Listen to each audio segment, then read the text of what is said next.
Chapter 659. He stared at the screen expressionlessly. He was so engrossed that he did not hear the sound of the study room's door opening despite his usually sharp senses. There was a suffocating atmosphere in the study room. Yu stared intently at the screen as she browsed through the data on it. Her pinkish but tense face was filled with killing intent, and her eyes were as cold as ice.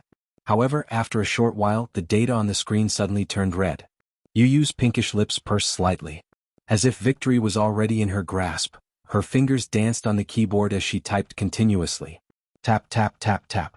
The tapping sound of the mechanical keyboard did not seem to stop. Other than that, there was only dead silence. He held his breath as his eyes shone like torches. A hint of mockery flashed across his eyes. Shortly after, the data seemed to have collapsed and turned into a garbled mess. Shortly after, the screen flashed with the image of the Pentagon's home defense system collapsing. The Hurricane Group's logo appeared on the home page. The boy's tense expression faded as an elegant smile appeared on his face. Trying to fight with me? You're overestimating yourself. He closed the interface and pushed the keyboard away. He slowly picked up the cup of Ceylon black tea beside him and elegantly took a sip.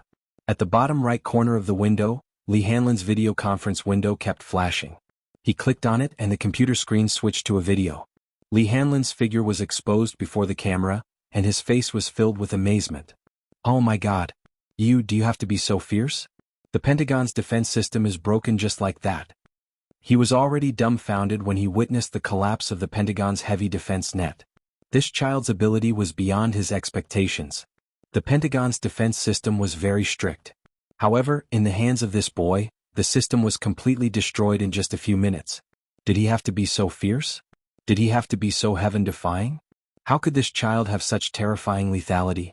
Lee Hanlon was so shocked that he could not speak. Heh. Yun Tianyu sneered, his eyes filled with disdain and contempt. To me, the Pentagon's so-called defense system exists in name only. How dare they confiscate his cargo ship? Since when did the Pentagon dare to hack into his system? Mobilizing the port to block his route and detain his cargo ships? This was undoubtedly an act of twisting a tiger's whiskers. In the history of the American government, presidents would always do a few stupid things when they were in power.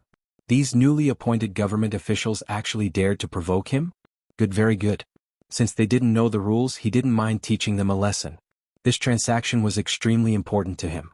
Although the North American market was not under his jurisdiction, this sea route was under his control. How dare they block his path?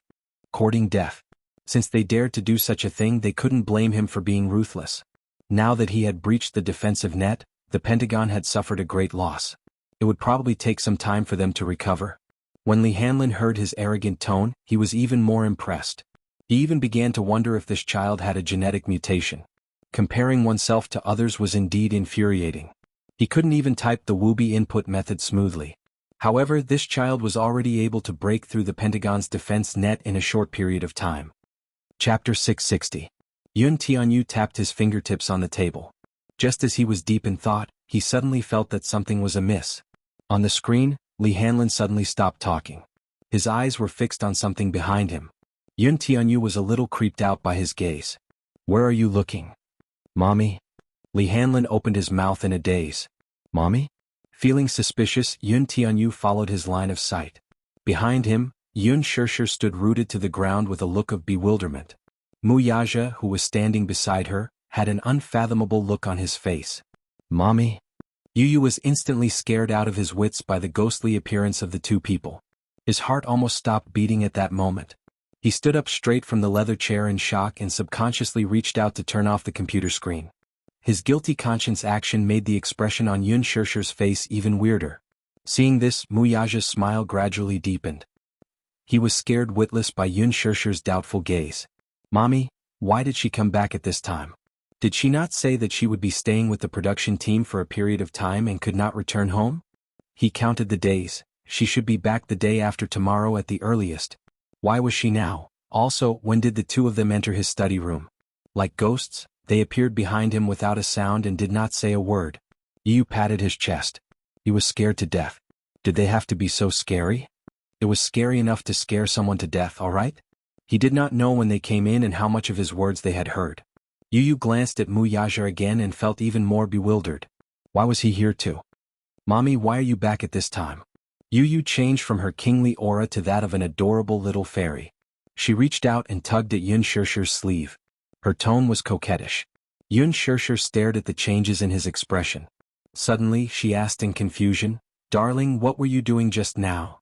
Yu looked nervous and played dumb. "I didn't do anything." He glanced at Muyaja warily. However, he had an "I know what you're doing" expression on his face. His heart trembled.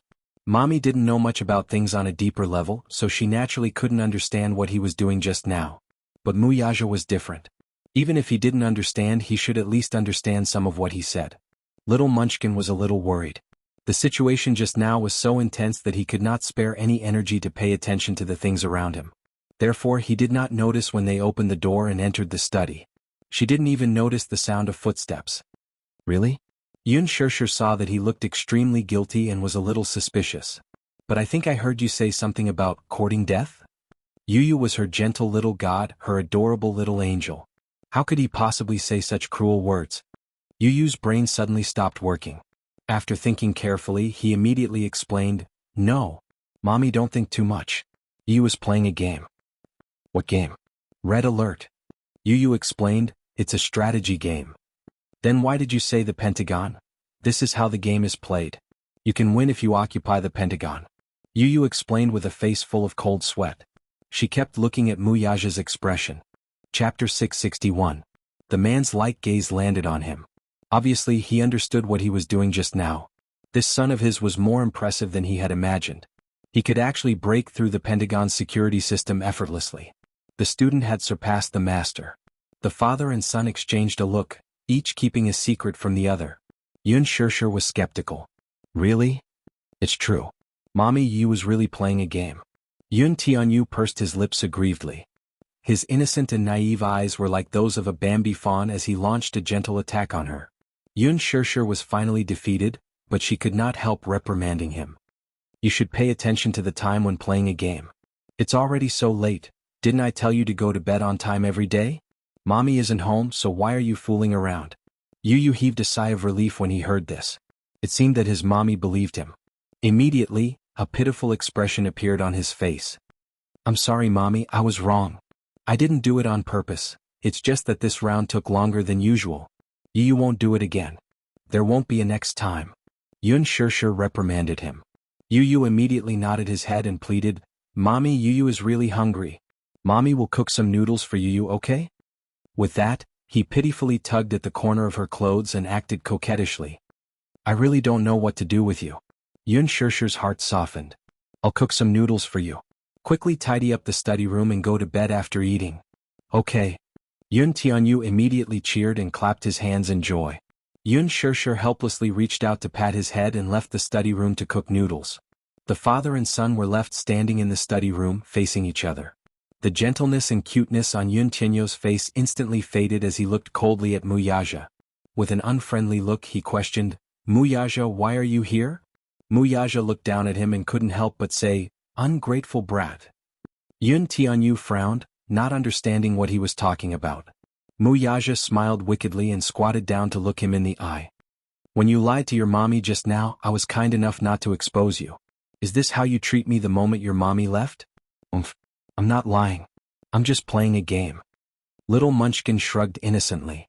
Breaching the Pentagon's security program was indeed like a simple and low-level game to him. It was not even challenging at all. He wasn't lying and he never lied to his mommy. He was a good boy. Yun Tianyu had a clear conscience. "Yes, I'm playing a game." He nodded earnestly.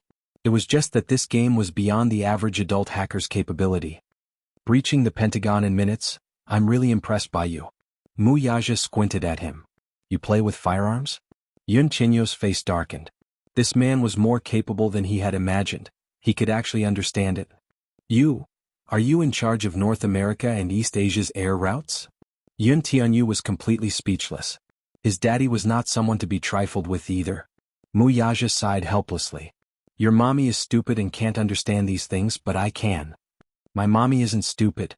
Yun Tianyu glared at him and retorted with a snort, "You're not allowed to speak ill of my mommy." Chapter 662. "Then why don't you call me Daddy?" Muyaja looked at him, his lips curling into a playful smile. Yun Chenyo's gaze changed and his face turned cold. You want me to call you Daddy?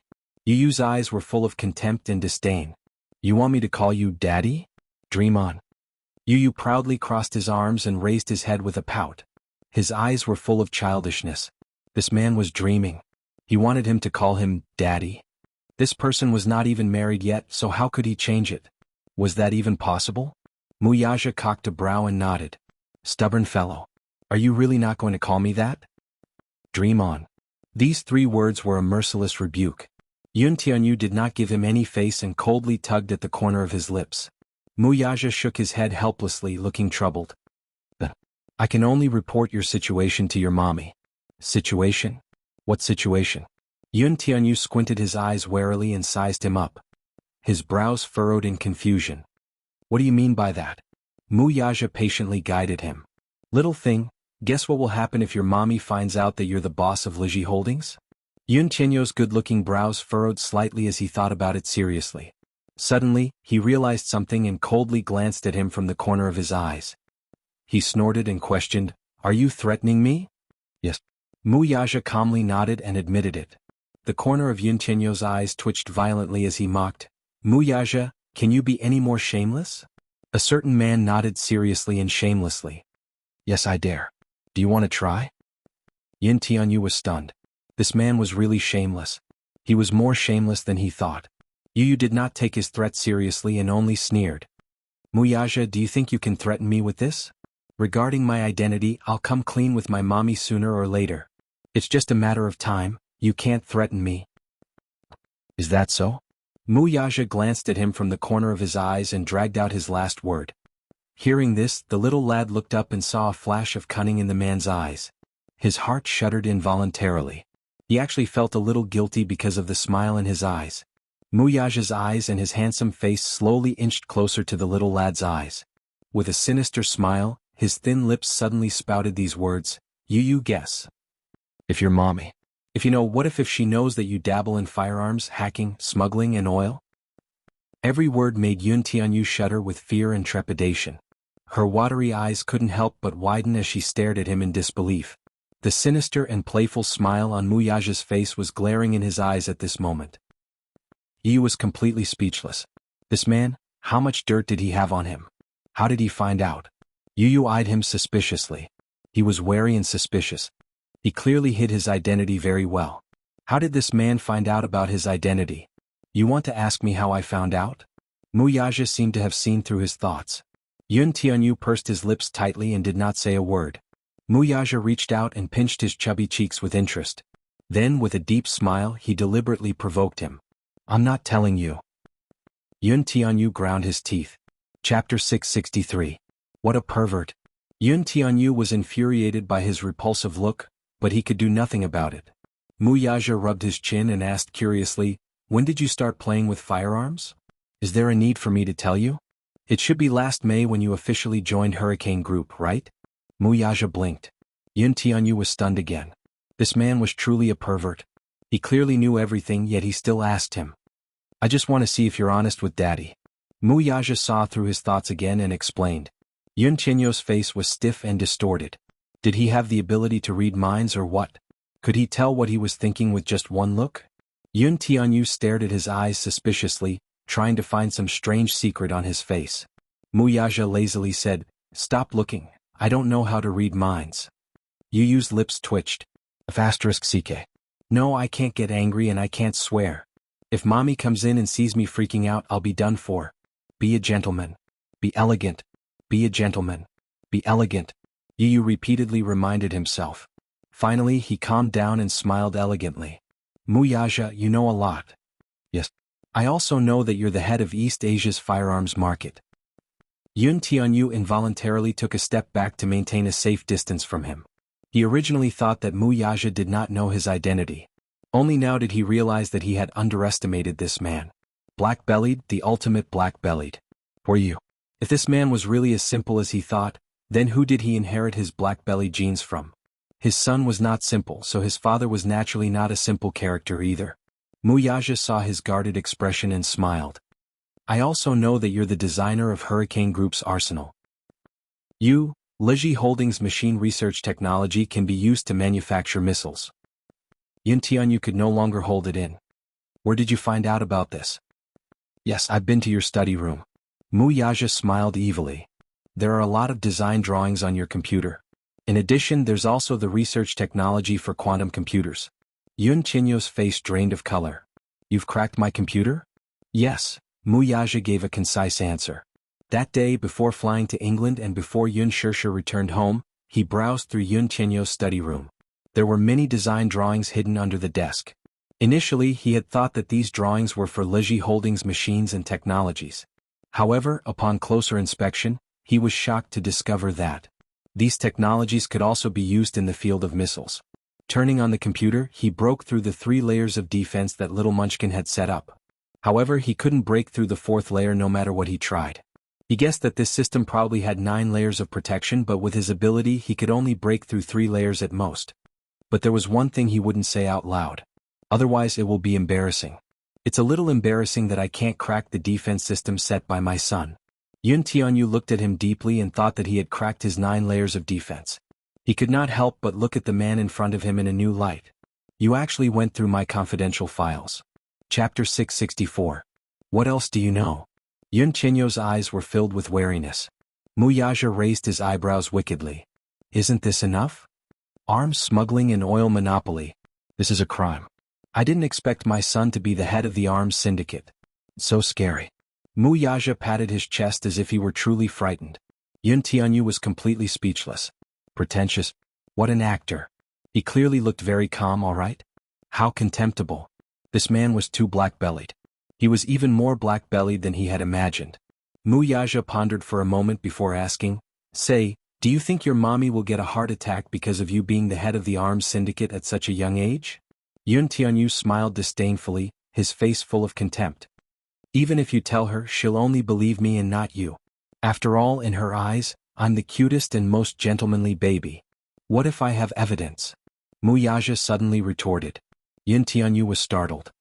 What? I'm sure your mommy will be very surprised if I have evidence of your identity. The evil smile on Mu Yaja's face was glaring. Yun Tianyu gritted his teeth, thinking that this man was really abominable. If he could, he really wanted to tear apart this black-bellied smiling face. Your mommy is like a pure and innocent little rabbit. If she knows that her son is the head of the arms syndicate, won't she be frightened? Yun Tianyu pressed, How much do you know? Mu Yaja looked up at the sky. He put on an innocent look as if he knew nothing. However, Yun Tianyu knew that this man probably knew everything about him. No matter how unwilling he was, he had to compromise. With a frown and pursed lips, he asked, What's the condition of confidentiality? Let me hear you call me Daddy. Mu Yaja raised his arrogant chin. The topic was back to square one again. Yun Tianyu's face flushed red. It was so hot that it almost emitted smoke. How embarrassing. If he did not call him that, he was really afraid that this man would tell his mommy about his identity. If mommy knew that he was playing with firearms and oil, wouldn't she be so scared that she would have a heart attack as he said? She might even destroy him. He dared not imagine what kind of scary situation that would be. He originally intended to keep this matter a secret. He thought that Mu Yaja would not be able to find out his identity. He did not expect that he had underestimated this man. Yun Tianyu gritted his teeth and gave him a sidelong glance before turning around. With his back facing his father, he held the corner of the table for support and practically squeezed out 2 words through gritted teeth. Dad, D. She was gnashing her teeth in humiliation. His voice was as soft as a mosquito, almost inaudible. Shouting these 2 words was already the limit for him. Mu Yaja, however, did not appreciate her kindness and replied in a harsh tone, I didn't hear you. Yun Tianyu angrily turned around and accused, You clearly heard it. I didn't hear it. Really? I swear. Mu Yaja raised his palm in a serious manner. Yun Tianyu gritted his teeth in anger. Mu Yaja, do you believe that I'll blow up your Mu Group's headquarters? Mu Yaja said, Son, you're so cruel. I'm going to tell your mommy. You only know how to complain.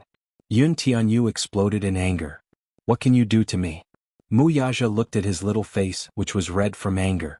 It was tender, and adorable. He could not help but pinch it. Chapter 665. Call me Daddy. Daddy, your voice is a little soft. Yu clenched his fists and decided to bear with it. Daddy. Can't you be gentler? Daddy? When Yun Shirshir finished cooking the noodles and entered the study room, she saw this scene. She saw Yun Tianyu standing in front of Muyaja with downcast eyes and calling out softly, "Daddy, Daddy." Each call was softer than the last. Each call was cuter than the last. Muyaja's ears were very pleasing to the ear.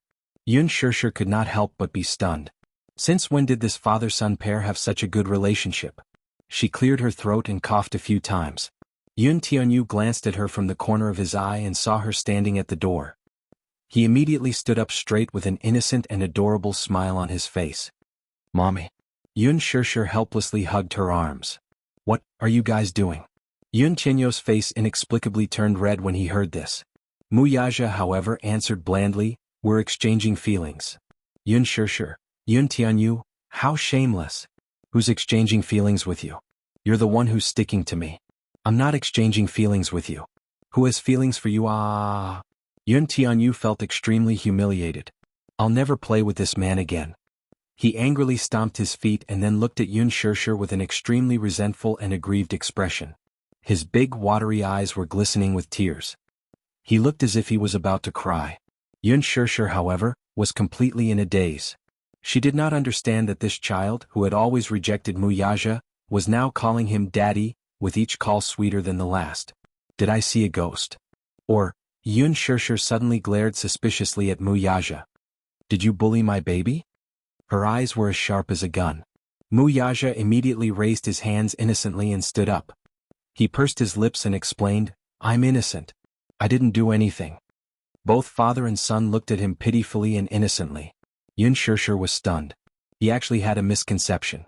The father and son in front of him looked more innocent than the other. They were like two dogs wagging their tails and begging for mercy. They were quite cute, although this analogy was not very kind. But it was indeed very similar. Yun Shirshir suddenly couldn't help but laugh out loud. Seeing her suddenly smile, Yun Tianyu felt even more aggrieved. His expression crumbled as he softly whined, "Mommy? All right, the noodles are ready." After saying that, Yun Shirshir turned around and entered the restaurant. Yun Tianyu turned his head to glare fiercely at his father. Muyaja lowered his eyes to look at him with a sinister smile. "Are you satisfied? Muyaja? What did you call me?" Muyaja knitted his brows in displeasure. "Call me daddy. Be good." "I've already called you daddy." Yun Tianyu felt that it was necessary to remind him not to push his luck. Muyaja could not help laughing when he saw his awkward look. The little guy was good in every way. He was just especially arrogant and awkward. Asking him to call him daddy was akin to forcing him to swallow a gun. Was it that difficult? "You did call me daddy earlier, but my condition is that you call me daddy forever." "Forever?" Yun Tianyu was shocked. He clenched his fists so tightly that smoke was about to rise from the top of his head. "Muyaja, isn't your request too much?" "How is it too much? I'm your daddy, you're my son." Chapter 666. Hearing this, Muyaja's eyes turned into crescents.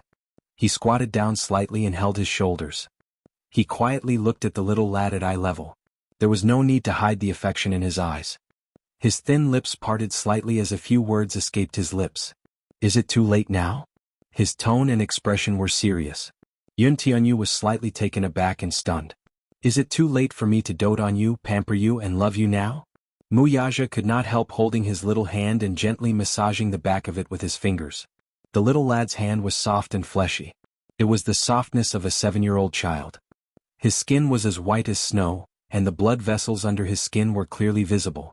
His fingertips were adorably pinkish. It was hard to imagine that this pair of hands had created so many incredible legends. It was this pair of hands that had destroyed the Pentagon's defense system just a few minutes ago. His son was a genius. Even though he was only 7 years old, his achievements had attracted the attention of the world. It was as if a powerful soul was hidden in his small body. Incredible. This was his son. He should be proud of him. He should be extremely gratified to have such an outstanding and talented son. However, now, as he held his tender little hand, Muyaja felt a sourness spreading in his heart. His heart ached. His heart really ached for this child. No matter how outstanding his achievements were, there was no doubt that he was only a 7-year-old child. He did not even know how to imagine what kind of childhood he had. While investigating his background and identity, he also received a thick stack of medical reports. According to the reports, the child had spent most of his time in the hospital before he was 3 years old. Congenital heart insufficiency, asthma, past respiratory syndrome. Muyaja squeezed his little hand, the heartache in his eyes overflowing. Yun Tianyu was stunned for a moment before he slowly withdrew his little hand from his father's. It's probably too late, right? His brows furrowed slightly as he pursed his lips. I'm already used to it. He was strong enough now. He was strong enough to protect his mommy.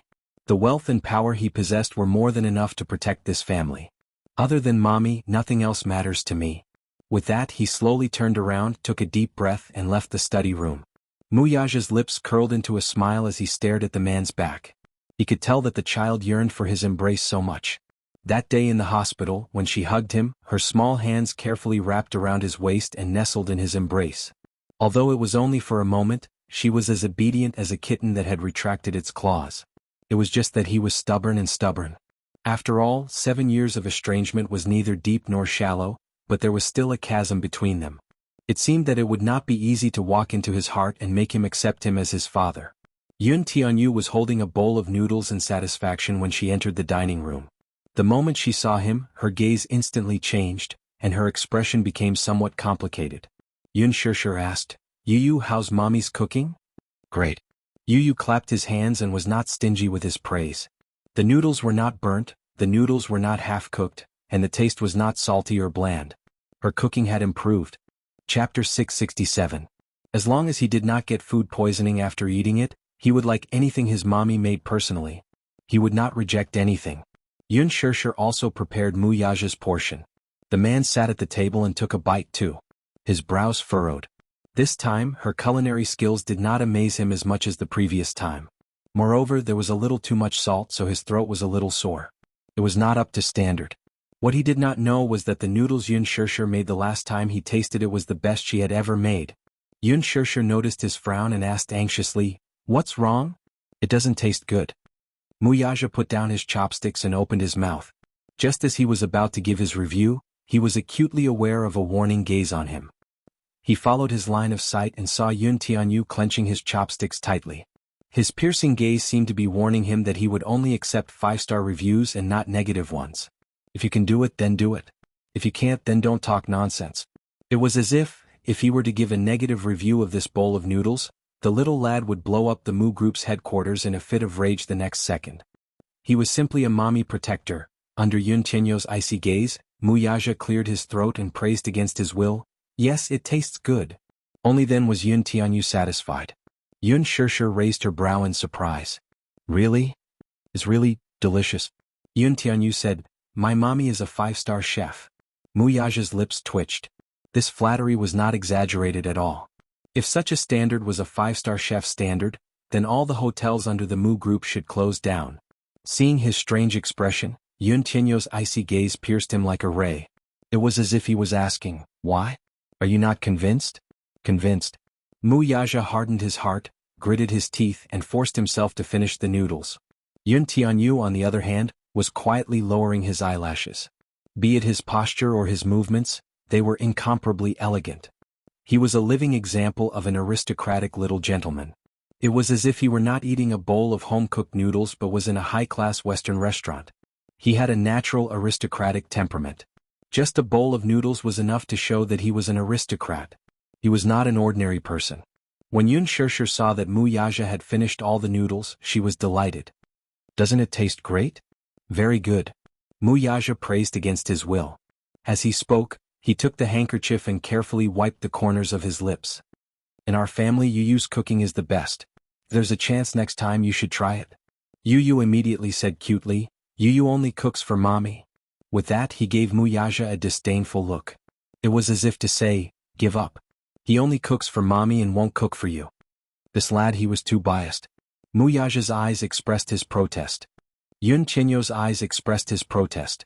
He refused to admit, accept, or carry it out. His protest was invalid. The two of them, one eyebrow and one eye, faced each other in the air.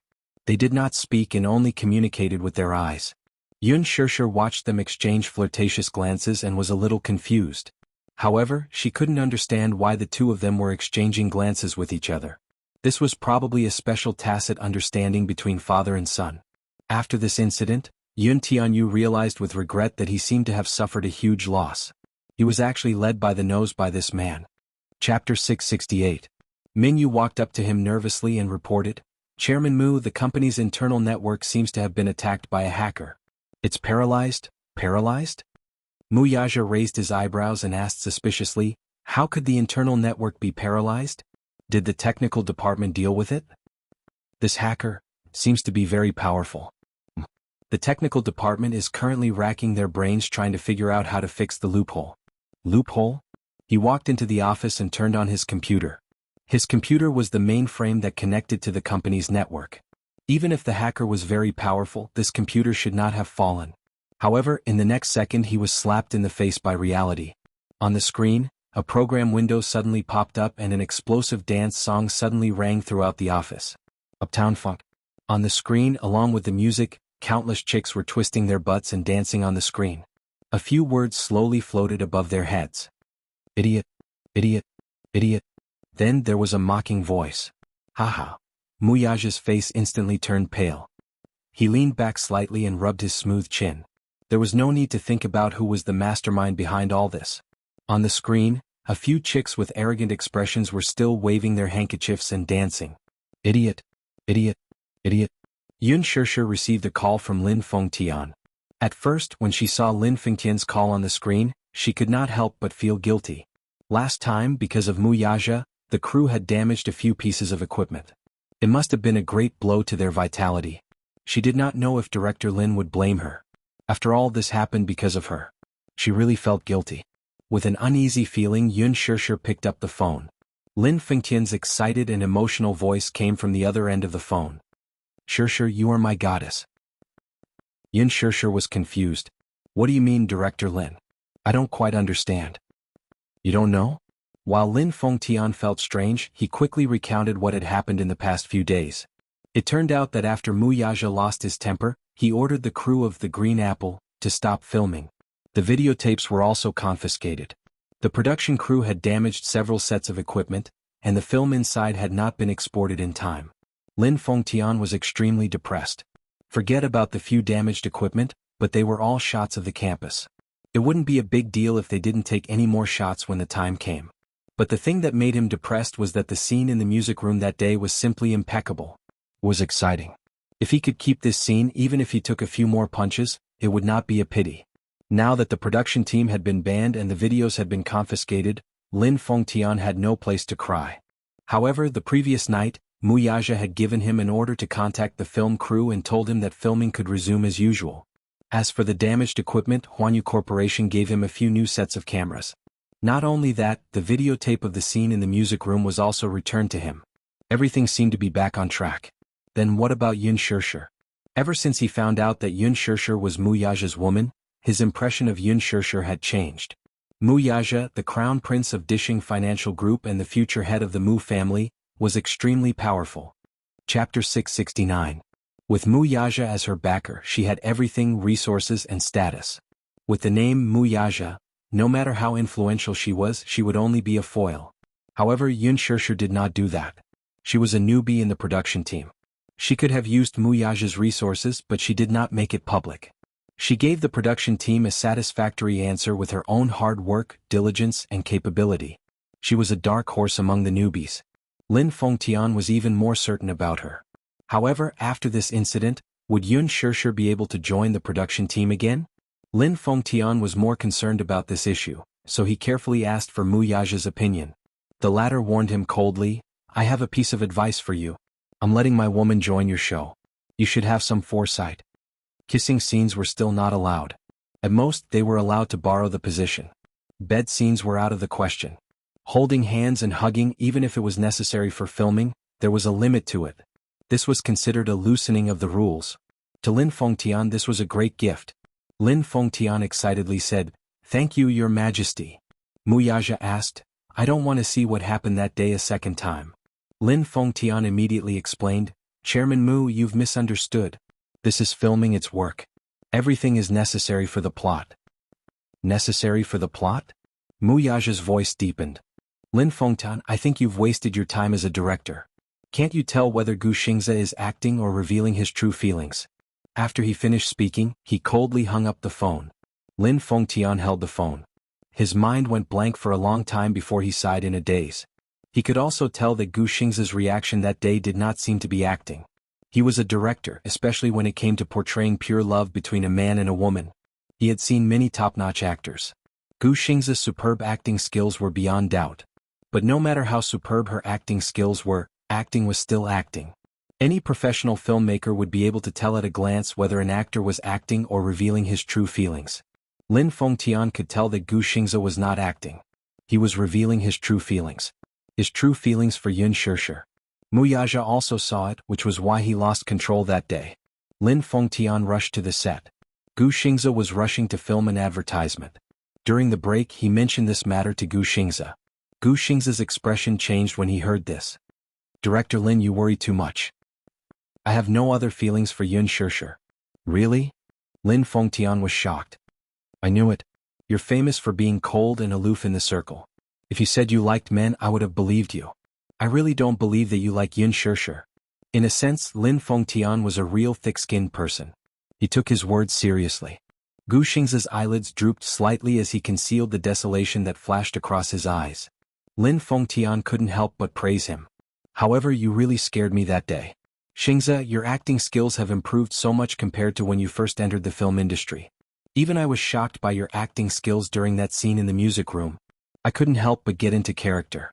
Your eyes, the look in them, the emotional tension was too strong. If I didn't know your acting skills, I would have thought that you had feelings for Yun Shishir."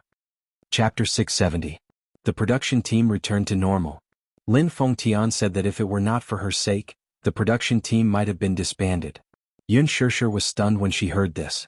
"Shishir, no matter what, the production team is back to normal. When can you be there?" "Tomorrow."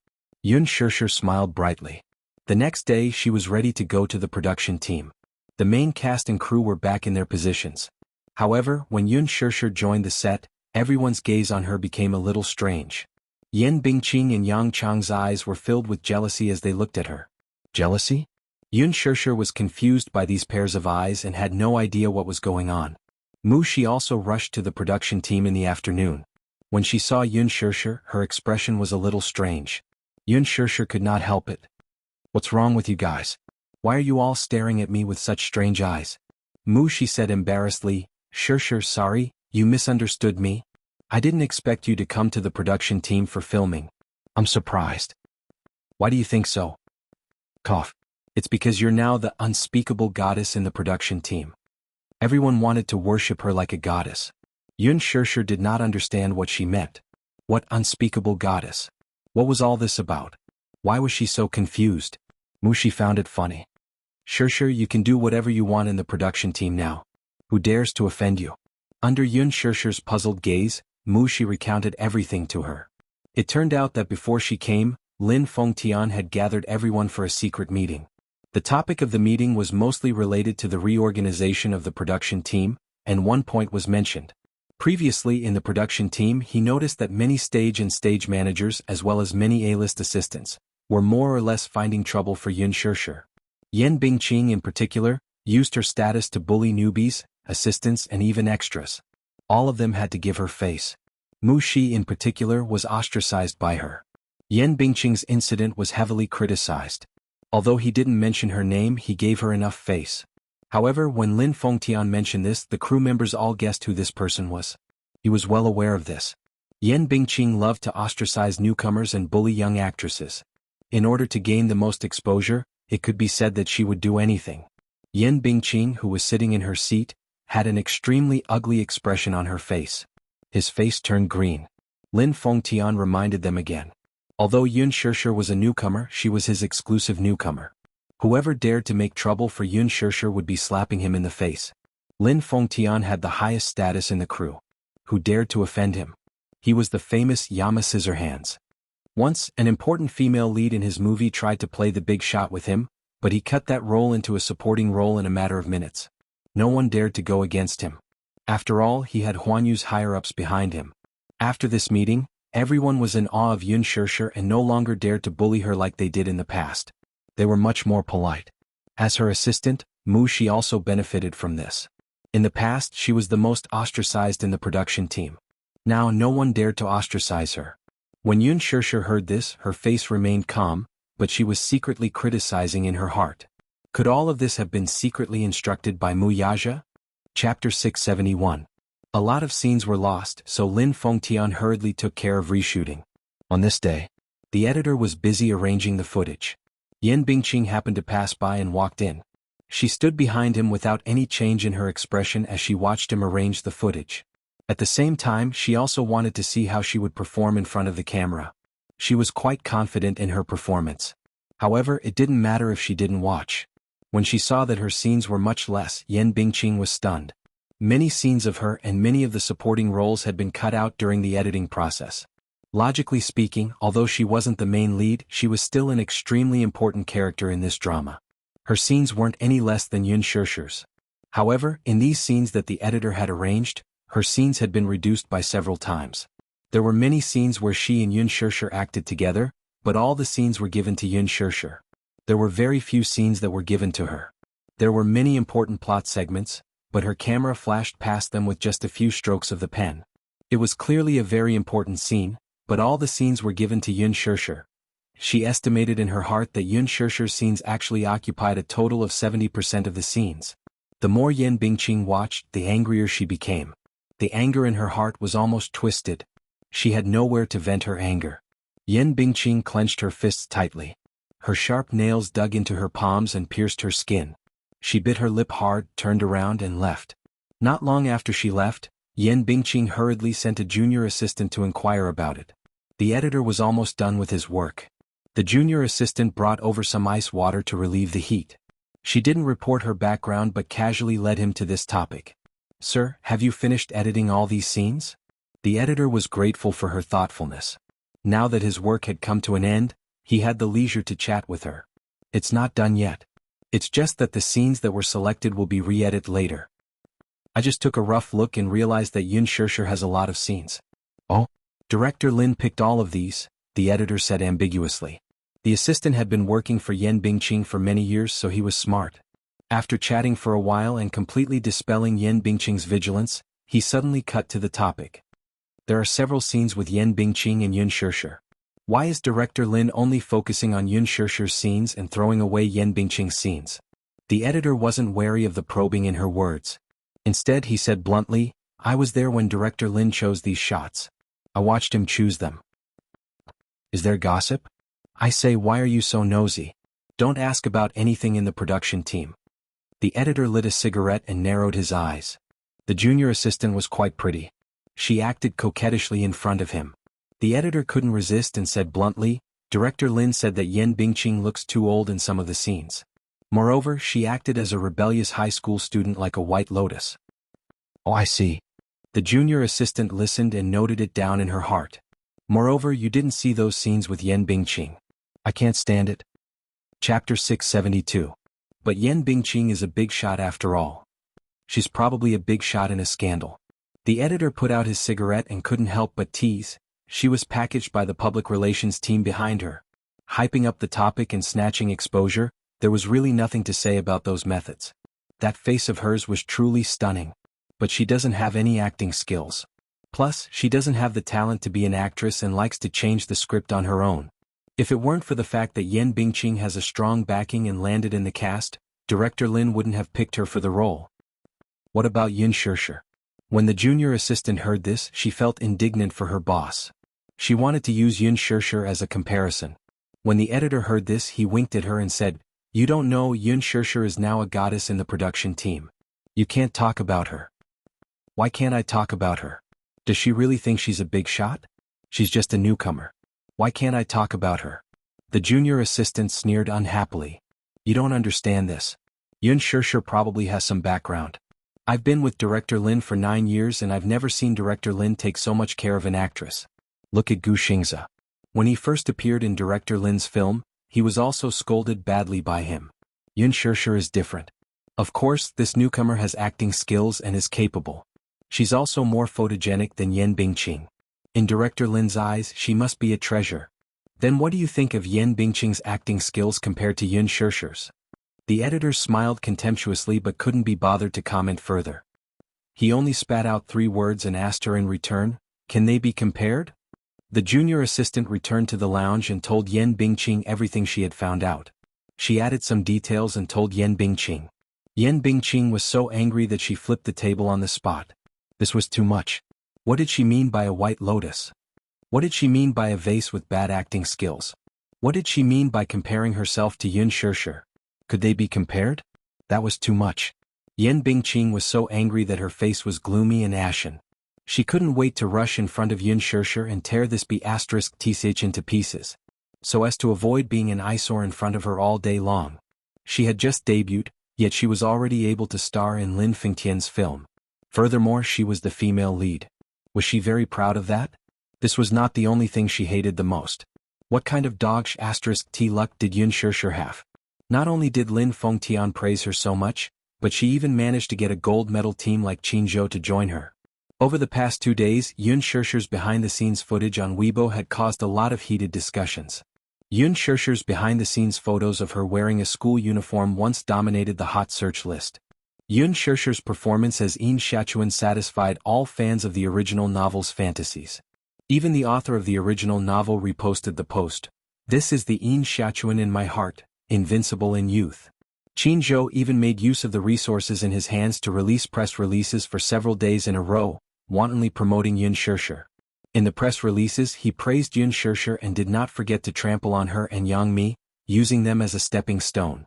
This Qinzhou's packaging skills were top-notch, and his methods of promoting were top-notch.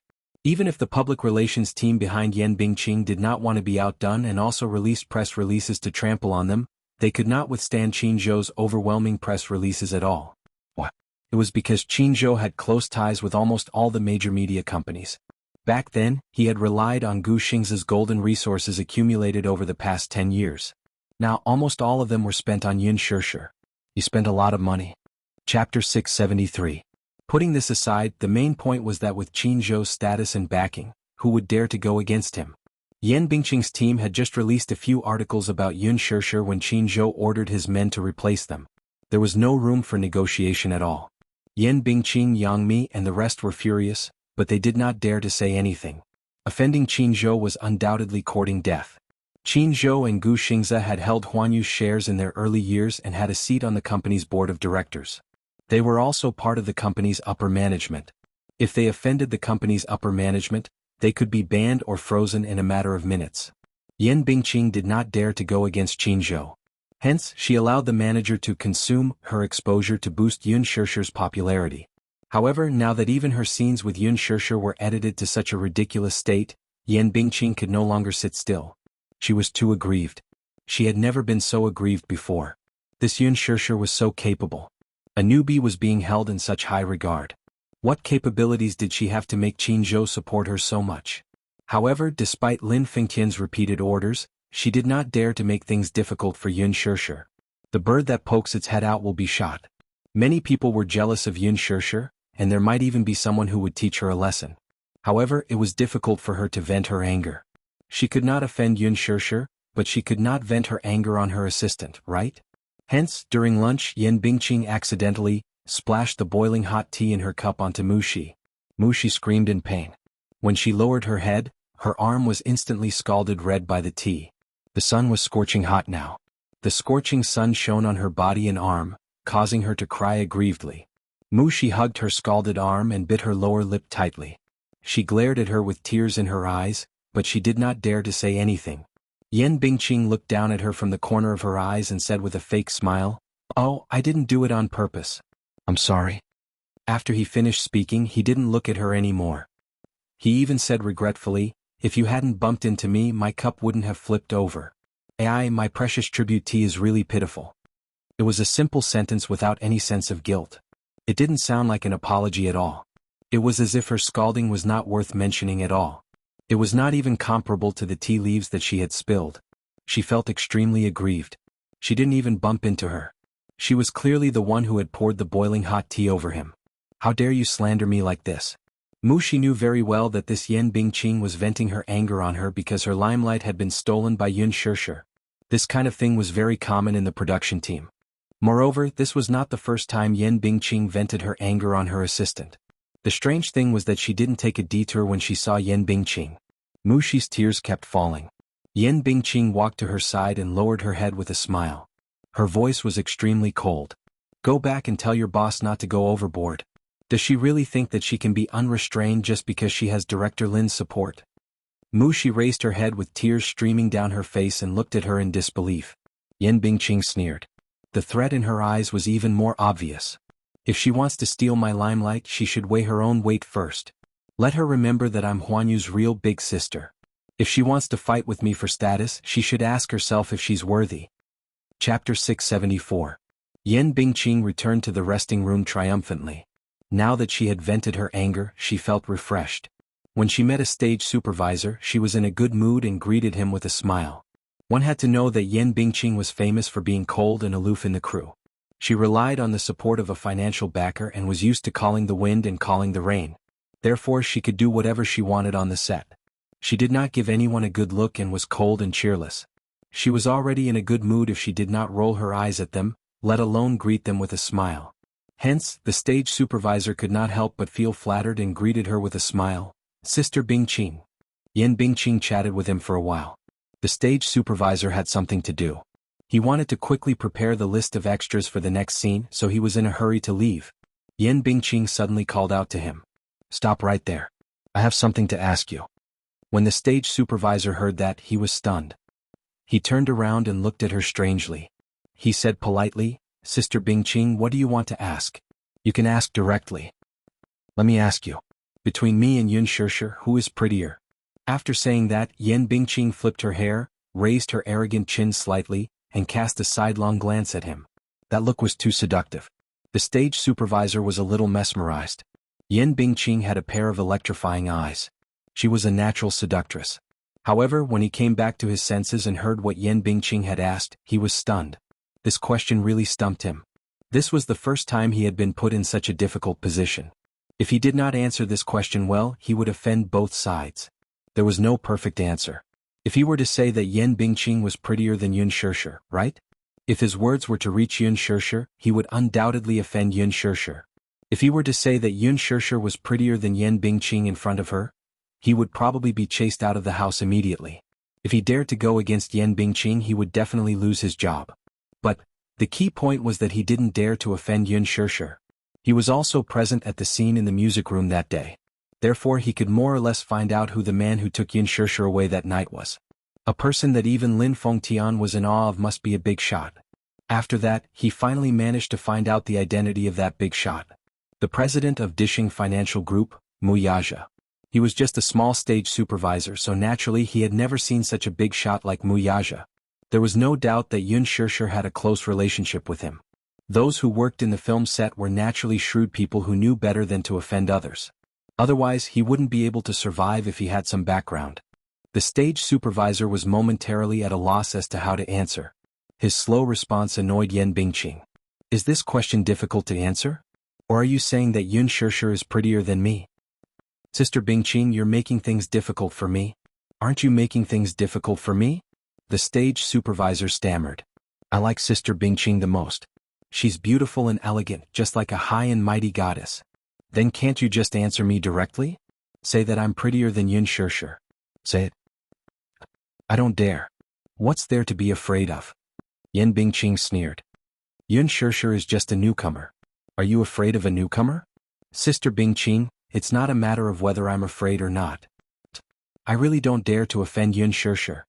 The stage supervisor decided to tell the truth. What do you mean? Chapter 675. In Yan Bingqing's eyes, Yun Shirshir was undoubtedly a pushover. If not for Qin Zhou behind her, she would have gotten rid of this thorn in her flesh long ago. The production assistant gritted his teeth and pleaded, Sister Bingqing, in my heart, you're definitely the most beautiful goddess. Yet, you insist on making a comparison between Sister Bingqing and Yun Shirshir. How am I supposed to live in this world? He wiped away his cold sweat. He had spoken against his conscience. Compared to Yan Bingqing, he liked Yun Shirshir more. Disregarding everything else and purely comparing character, Yun Shirshir was a very easy celebrity to get along with. Although she was a newbie, there were many newbies who relied on their background to throw their weight around. However, Yun Shirshir was not like that. On set, she was modest and gentle, very polite, and very particular about harmony.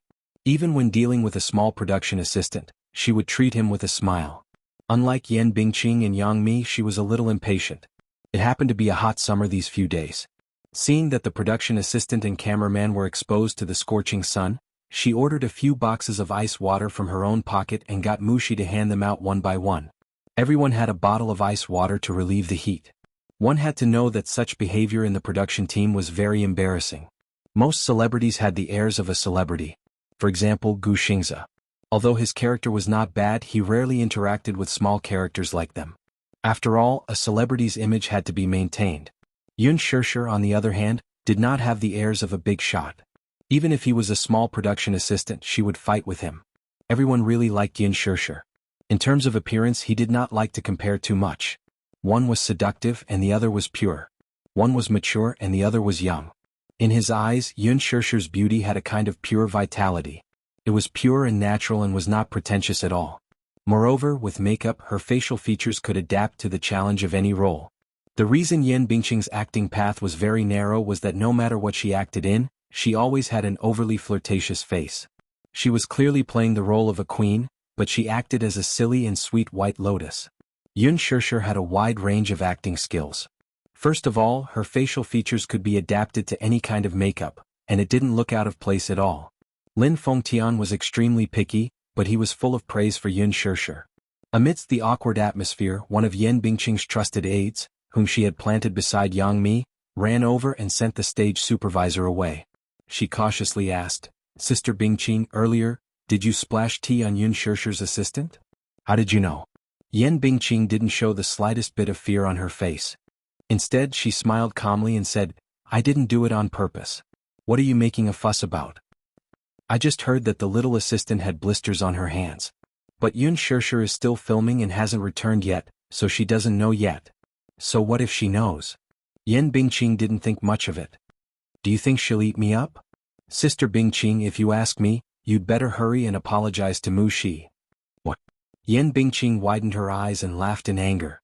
"You want me to apologize to a little assistant? There's no choice. I'm just reminding you out of goodwill." That person didn't dare to say it out loud and could only remind her carefully. "You weren't there that day, but I was. Yun Shishir is a newbie, and her background is a little unfavorable. Sister Bingqing, you'd better not offend her. In terms of background, how can she be compared to me?" Chapter 676. That person only shook her head and said ambiguously, "It's hard to say." Yan Bingqing quickly asked, "What do you mean by that?" However, this person was unwilling to say more. Yan Bingqing, on the other hand, did not think much of it. No matter how big her background was, could it be bigger than the sky? She had Yang Shouqing backing her up. In the afternoon, Yun Shishir's scenes ended. When she returned to the waiting room, she saw Mu Shi arranging her makeup tools. Her eyes were red. Seeing her return, she immediately forced a smile and said, "Shishir, you're back. What happened to you?" Yun Shishir's mind was extremely sensitive. She could tell at a glance that something was wrong with her face. She walked over and looked at her face up close, only to find that her eyes were unbelievably swollen. She frowned and asked with concern, "Why are you crying?" "Oh." Mu Shi quickly turned her face away, not wanting her to see it. There were only a few reasons. Yun Shishir was so good to her. Seeing that she was being bullied by Yan Bingqing, she would definitely come to her door to argue. She did not want Yun Shishir to offend Yan Bingqing because of her. There was no need for that, was there? It was just a small injury on her arm. After washing it with cold water, it was much better. It was not a big area, so it would be fine after the blisters subsided. Mu Shi only wanted to keep the peace. Yun Shishir was slightly displeased when she saw her evasive expression. "Mumu, what's wrong with you? Why do you look a little weird? Who bullied you? Tell me directly." Mu Shi hurriedly shook her head. "No, don't think too much. Liar. Look at you, your eyes are swollen. You must have been bullied and cried." Yun Shishir pushed her hair away with heartache, but from the corner of her eye, she saw that her sleeve was tightly covering her arm. It was a hot day. In the past, her sleeves would be rolled up at this time. Now, one of her arms was tightly covered. Yun Shishir feels strange. She grabs Lin Luoran's arm and coincidentally holds the place where Lin Luoran was burned. Mu Shi shuddered in pain, but she seemed to be holding it in and only let out a muffled groan. He retracted his arm. Yun Shishir's heart skipped a beat. She hurriedly lifted her arm up to take a look, only to see that it was scalded red. Startled, she immediately asked, "What's going on?" "I'm fine. I accidentally scalded myself. Who did this? Yun Shirshir raised her voice slightly. Mu Shi's body trembled. Seeing that she was angry, she had no choice but to confess everything that had happened earlier. Yun Shirshir was so angry that her face turned ugly. How can she be so outrageous? Yan Bingqing's temper has always been like this. Whenever something doesn't go her way, she will lose her temper. Everyone is already used to it. Shirshir, do you still remember that assistant I mentioned to you before? She directly splashed me with boiling water and scalded a layer of my skin, but what can you do? Yan Bingqing has a sugar daddy backing her. No one can afford to offend her. She can be so lawless just because she has someone backing her? Yun Shirshir found it a little unreasonable. This is too much. It's simply too much. Yes. No one dares to offend her though. It's already considered good that I was splashed with tea by her. She's used to being lawless and arrogant. You can bully me. You can't bully my people. Yun Shirshir pulled her hand and walked out. Mu Shi exclaimed, Shirshir, where are you going? Chapter 677. She had only been away for half a day, yet she had already dared to bully her. Yan Bingqing was too much of a bully.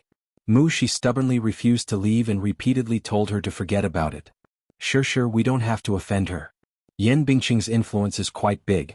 Quite a few young actresses are suppressed by her.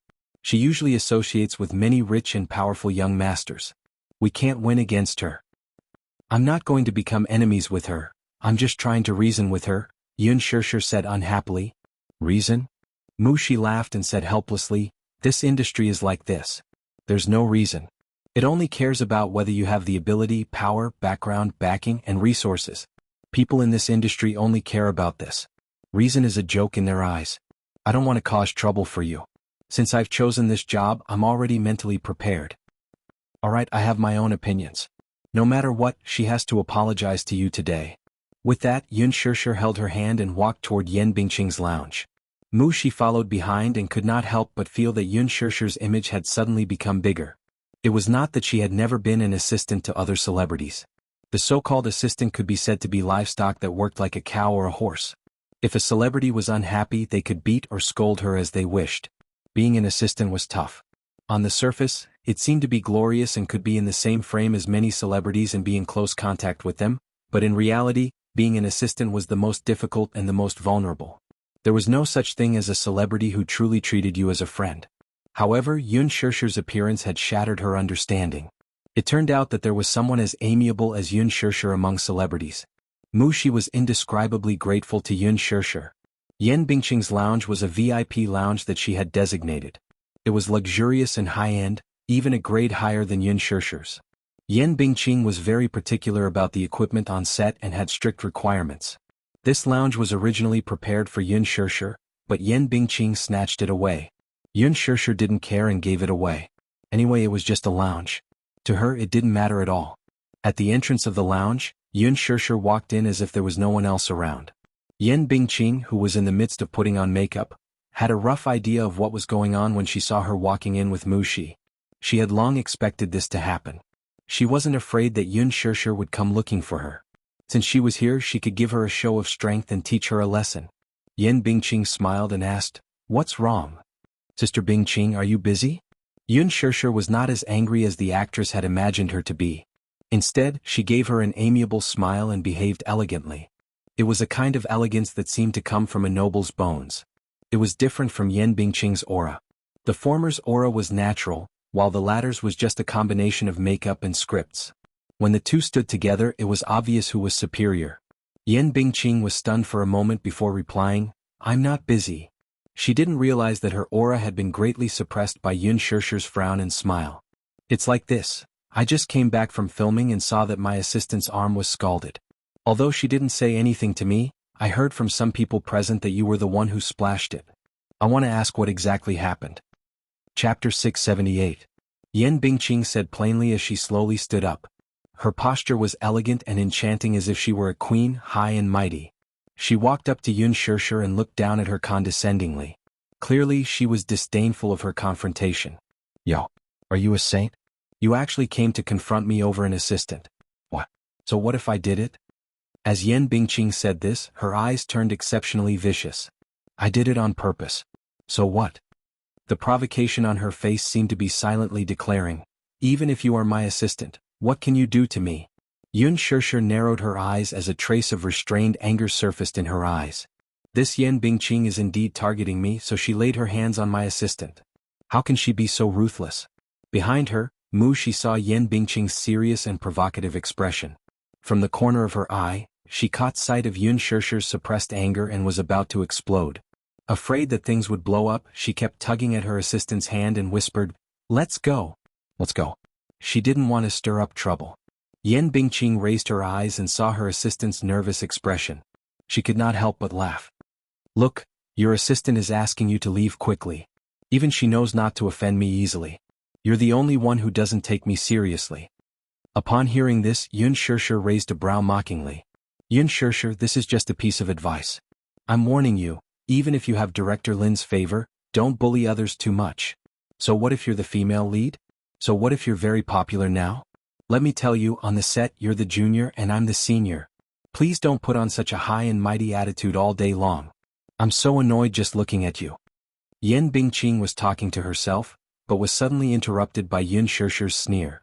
Yan Bingqing's face froze, but she heard Yun Shishir mocking, "I heard that you entered the entertainment industry before graduating from secondary school." "What do you mean?" Yan Bingqing's heart skipped a beat. Her education level was not high, and her education level was low. She had always felt as if there was a fishbone stuck in her throat. She announced to the public that she was a university graduate. However, everyone in the industry knew that her academic qualifications were fake. Many people laughed at her, saying that she had big breasts but no brains. She really didn't have the ability to study. Yun Shishir smiled and said, "Education shouldn't be used to criticize people.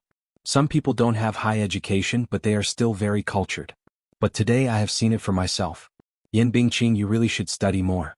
Otherwise, with your IQ and EQ, it would be really difficult to communicate with you." Yun Shishir smiled faintly. "It's really scary to be uncultured." Yan Bingqing was poked in her sore spot by her words. Her face changed abruptly and she lost her voice in anger. Yun Shishir continued to press her. "Is it because I don't flatter you like others?" Yan Bingqing was so angry that she could not speak. Jinjin was really pissed off. "Yun Shishir, how dare you? Hey Yan Bingqing, are you sick?" Yun Shishir interrupted her impatiently. "What?" Yun Shishir did not avoid the viciousness in her eyes and said bluntly, "I think you're sick. A very serious princess syndrome." Yan Bingqing was stunned. This B*TCH actually said that I have princess syndrome. Mu Shi, who was behind her, was completely stunned. She did not expect that Yun Shishir, who usually looked gentle and elegant, would be so venomous once she got angry. Chapter 679. Yun Shishir slowly took a step closer to her and sneered. "Some people are pampered and arrogant because they were born as a princess doted on by everyone. Some people, on the other hand, are pretentious and arrogant. They are clearly not princesses, yet they still want to have the bad temper of one. This is called princess syndrome. Do you understand?" Yan Bingqing's face contorted in anger as she glared at her with gritted teeth. Yun Shishir stared into her eyes and said in a tone that brooked no argument, "Apologize to her." "Why should I?" Yan Bingqing apologized to her. "Yun Shishir, don't go overboard. You're the one who's going overboard." Yun Shishir raised her chin haughtily and enunciated each word clearly. "Apologize." "Shut up." Yan Bingqing abruptly raised her hand and ruthlessly slapped her face. Mu Shi could not help but cry out in alarm when she saw this. Yun Shishir sneered, grabbed her wrist and slapped her back. It wasn't a heavy sound, but it was clear and loud enough. "This slap is mine."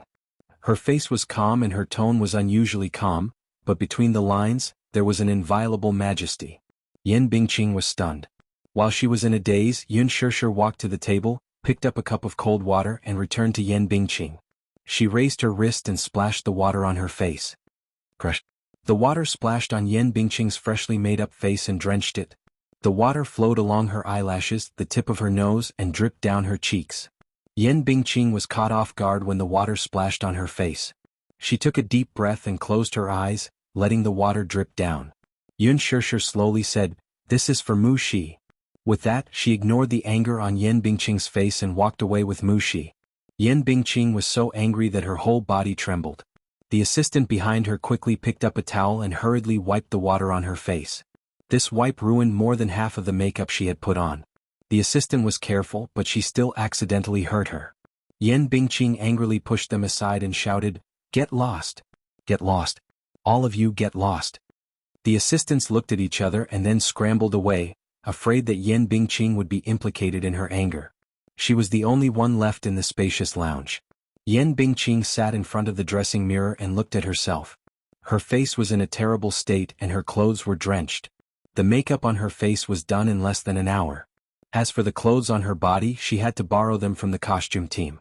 Thinking that she still had to act in the next scene, this Yun Shirshir was clearly trying to embarrass her. Good. Very good. Yun Shirshir, just you wait. Back in the lounge, Mushi was still in a state of shock.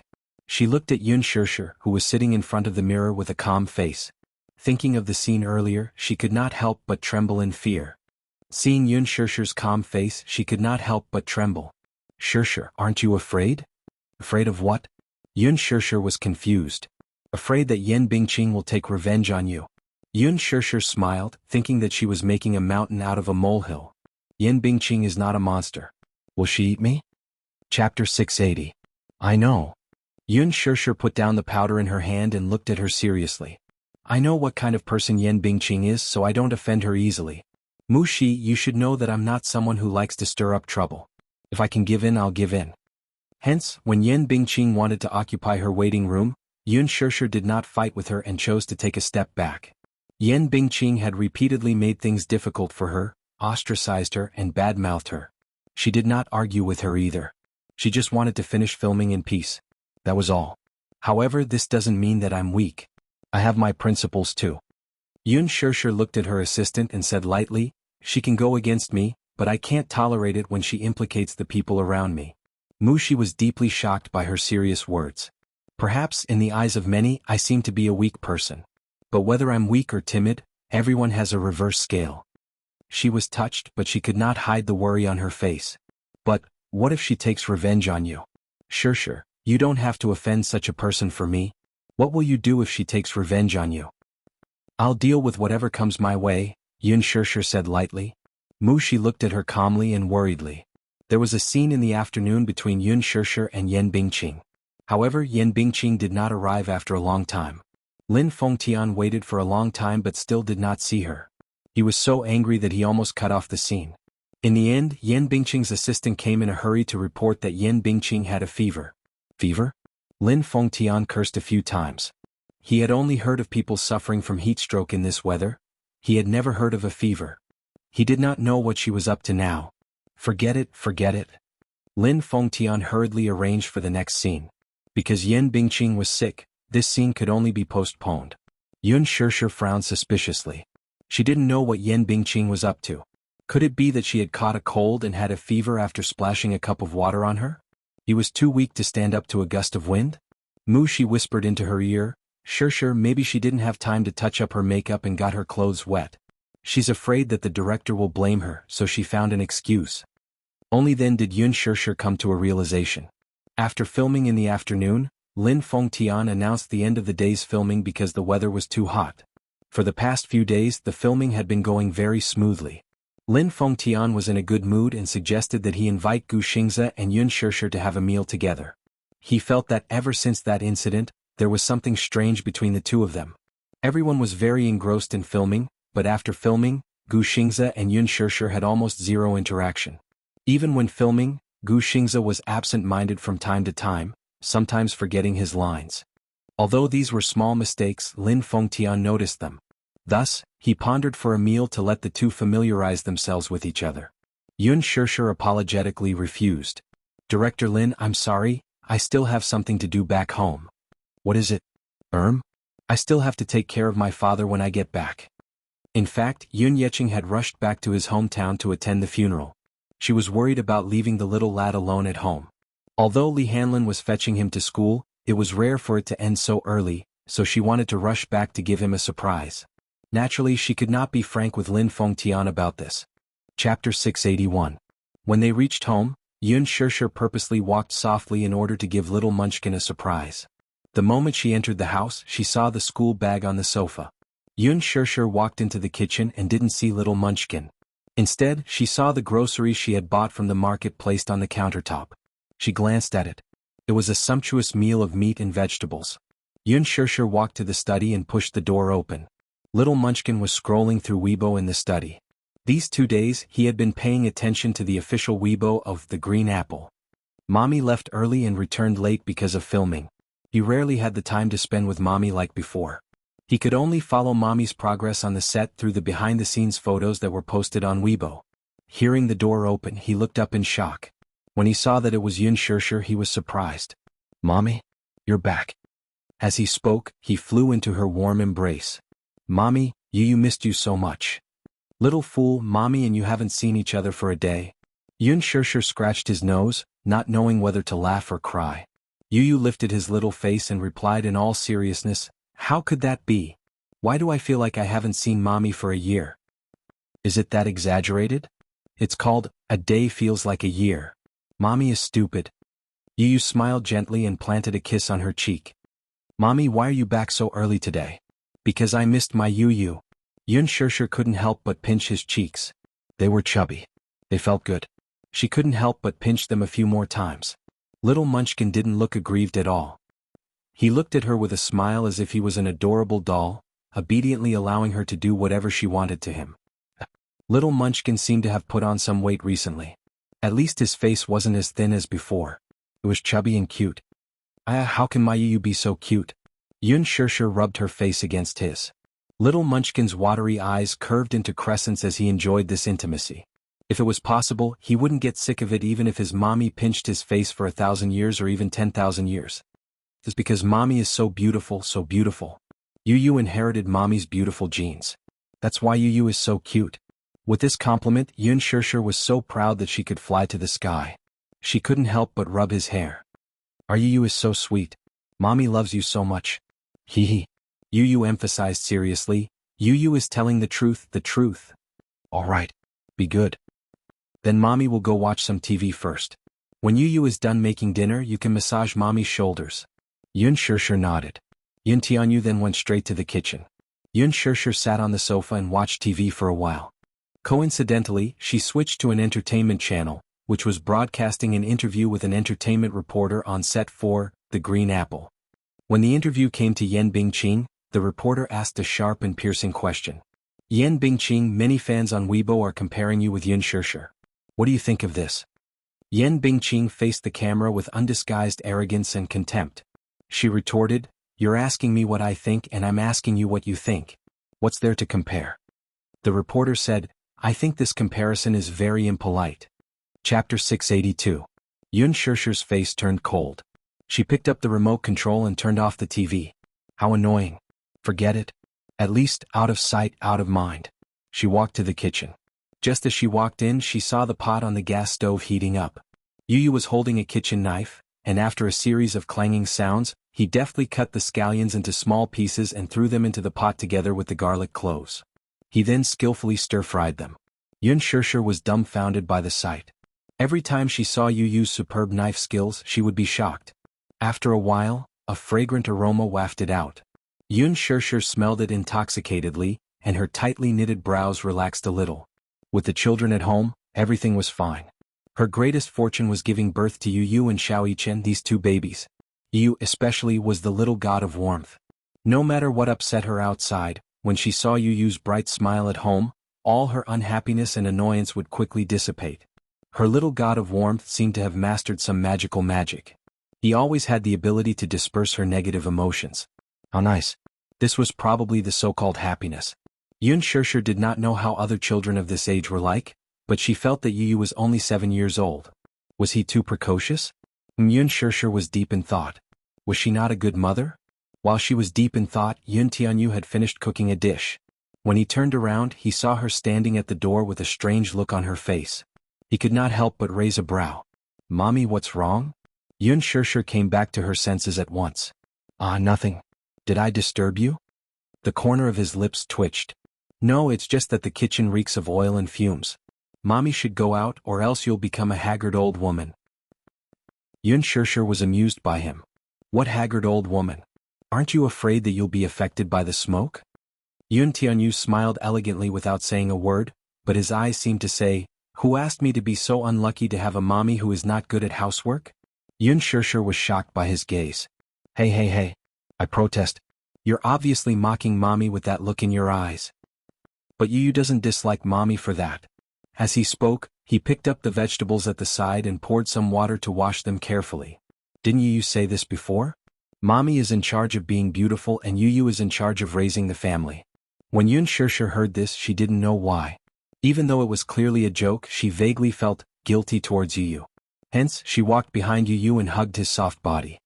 Yu, actually, mommy also thinks that I'm not good enough.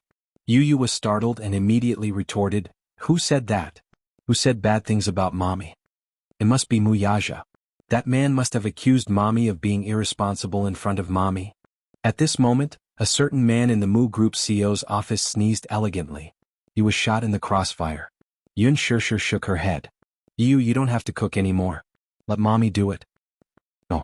Yu rejected her outright. What? Yun Shirshir was baffled. Mommy's cooking is actually very delicious. It's just that sometimes mommy's cooking will be a little substandard. It's just that sometimes. She earnestly defended herself. Yu, however, said, Yu thinks that it's a very blissful thing to let mommy eat Yu's cooking. Yun Shirshir was stunned. Chapter 683. As he spoke, he turned around and hugged her waist with a gentle smile. To capture mommy's heart, you have to start from her stomach. That way mommy will rely on Yu. She can't leave Yu. In his world, more often than not, he would experience the intrigue of others, the darkness of the world, and even the bloodshed of the world much earlier than other children. His heart seemed to be divided into two extremes. On one side he was scheming, dark, and had the world in his hands. On the other side he was naive, kind, and even pure. However, this side of him was only for Yun Shirshir. It could be said that in his heart, his mommy was the last piece of pure land. He also tried his best to protect her and not let her be tainted by any trace of darkness in this world. He did his best to protect this piece of pure land. In front of Yun Shirshir, he always maintained the most innocent and pure side of a child. He wanted his mommy to rely on him and not leave him. This way his mommy would be with him forever. Yun Shirshir could not help laughing. Yu baby, even if the food you cook isn't good, mommy won't leave Yu. But there are clearly many people fighting with Yu for mommy. Yu complained unhappily. Xiaoyichen was one of them. Muyaja was one of them too. Even Gu Xingze had thoughts about his mommy. He felt uneasy. On one hand, he rationally believed that there should be someone by his mommy's side to accompany her for the rest of her life. On the other hand, he naively thought that it was enough for his mommy to have him. He could give his mommy whatever she wanted. Was this not enough? It was extremely contradictory. He could not learn to let go freely and watch his mommy fall into someone else's arms. Wasn't this kind of thinking morbid? Yu was worried. Sometimes he felt that his possessiveness was too strong. He knew that this kind of thinking was irrational and unrealistic, but he could not control himself. He was a little conflicted. Mommy was his family. He could give her love, but he could not give her the love of a lover. He shouldn't be so selfish. This was undoubtedly kidnapping. Yun Tianyu turned around, picked up the knife again and slowly sliced the meat.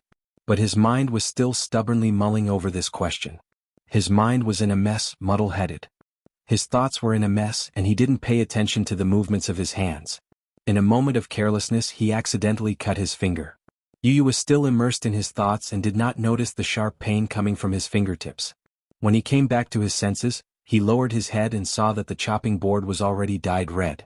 Sensing the sharp pain coming from his hand, he looked at his fingertips in a daze. Blood was already flowing out. Yun Tianyu's lips parted, but he remained silent. He didn't feel much pain. Startled, Yun Shirshir hurriedly grabbed his hand to take a closer look. Fortunately, the wound was not deep and was only a shallow cut. She cleaned the wound for him, took out a bandage and bandaged it for him. Why were you so careless?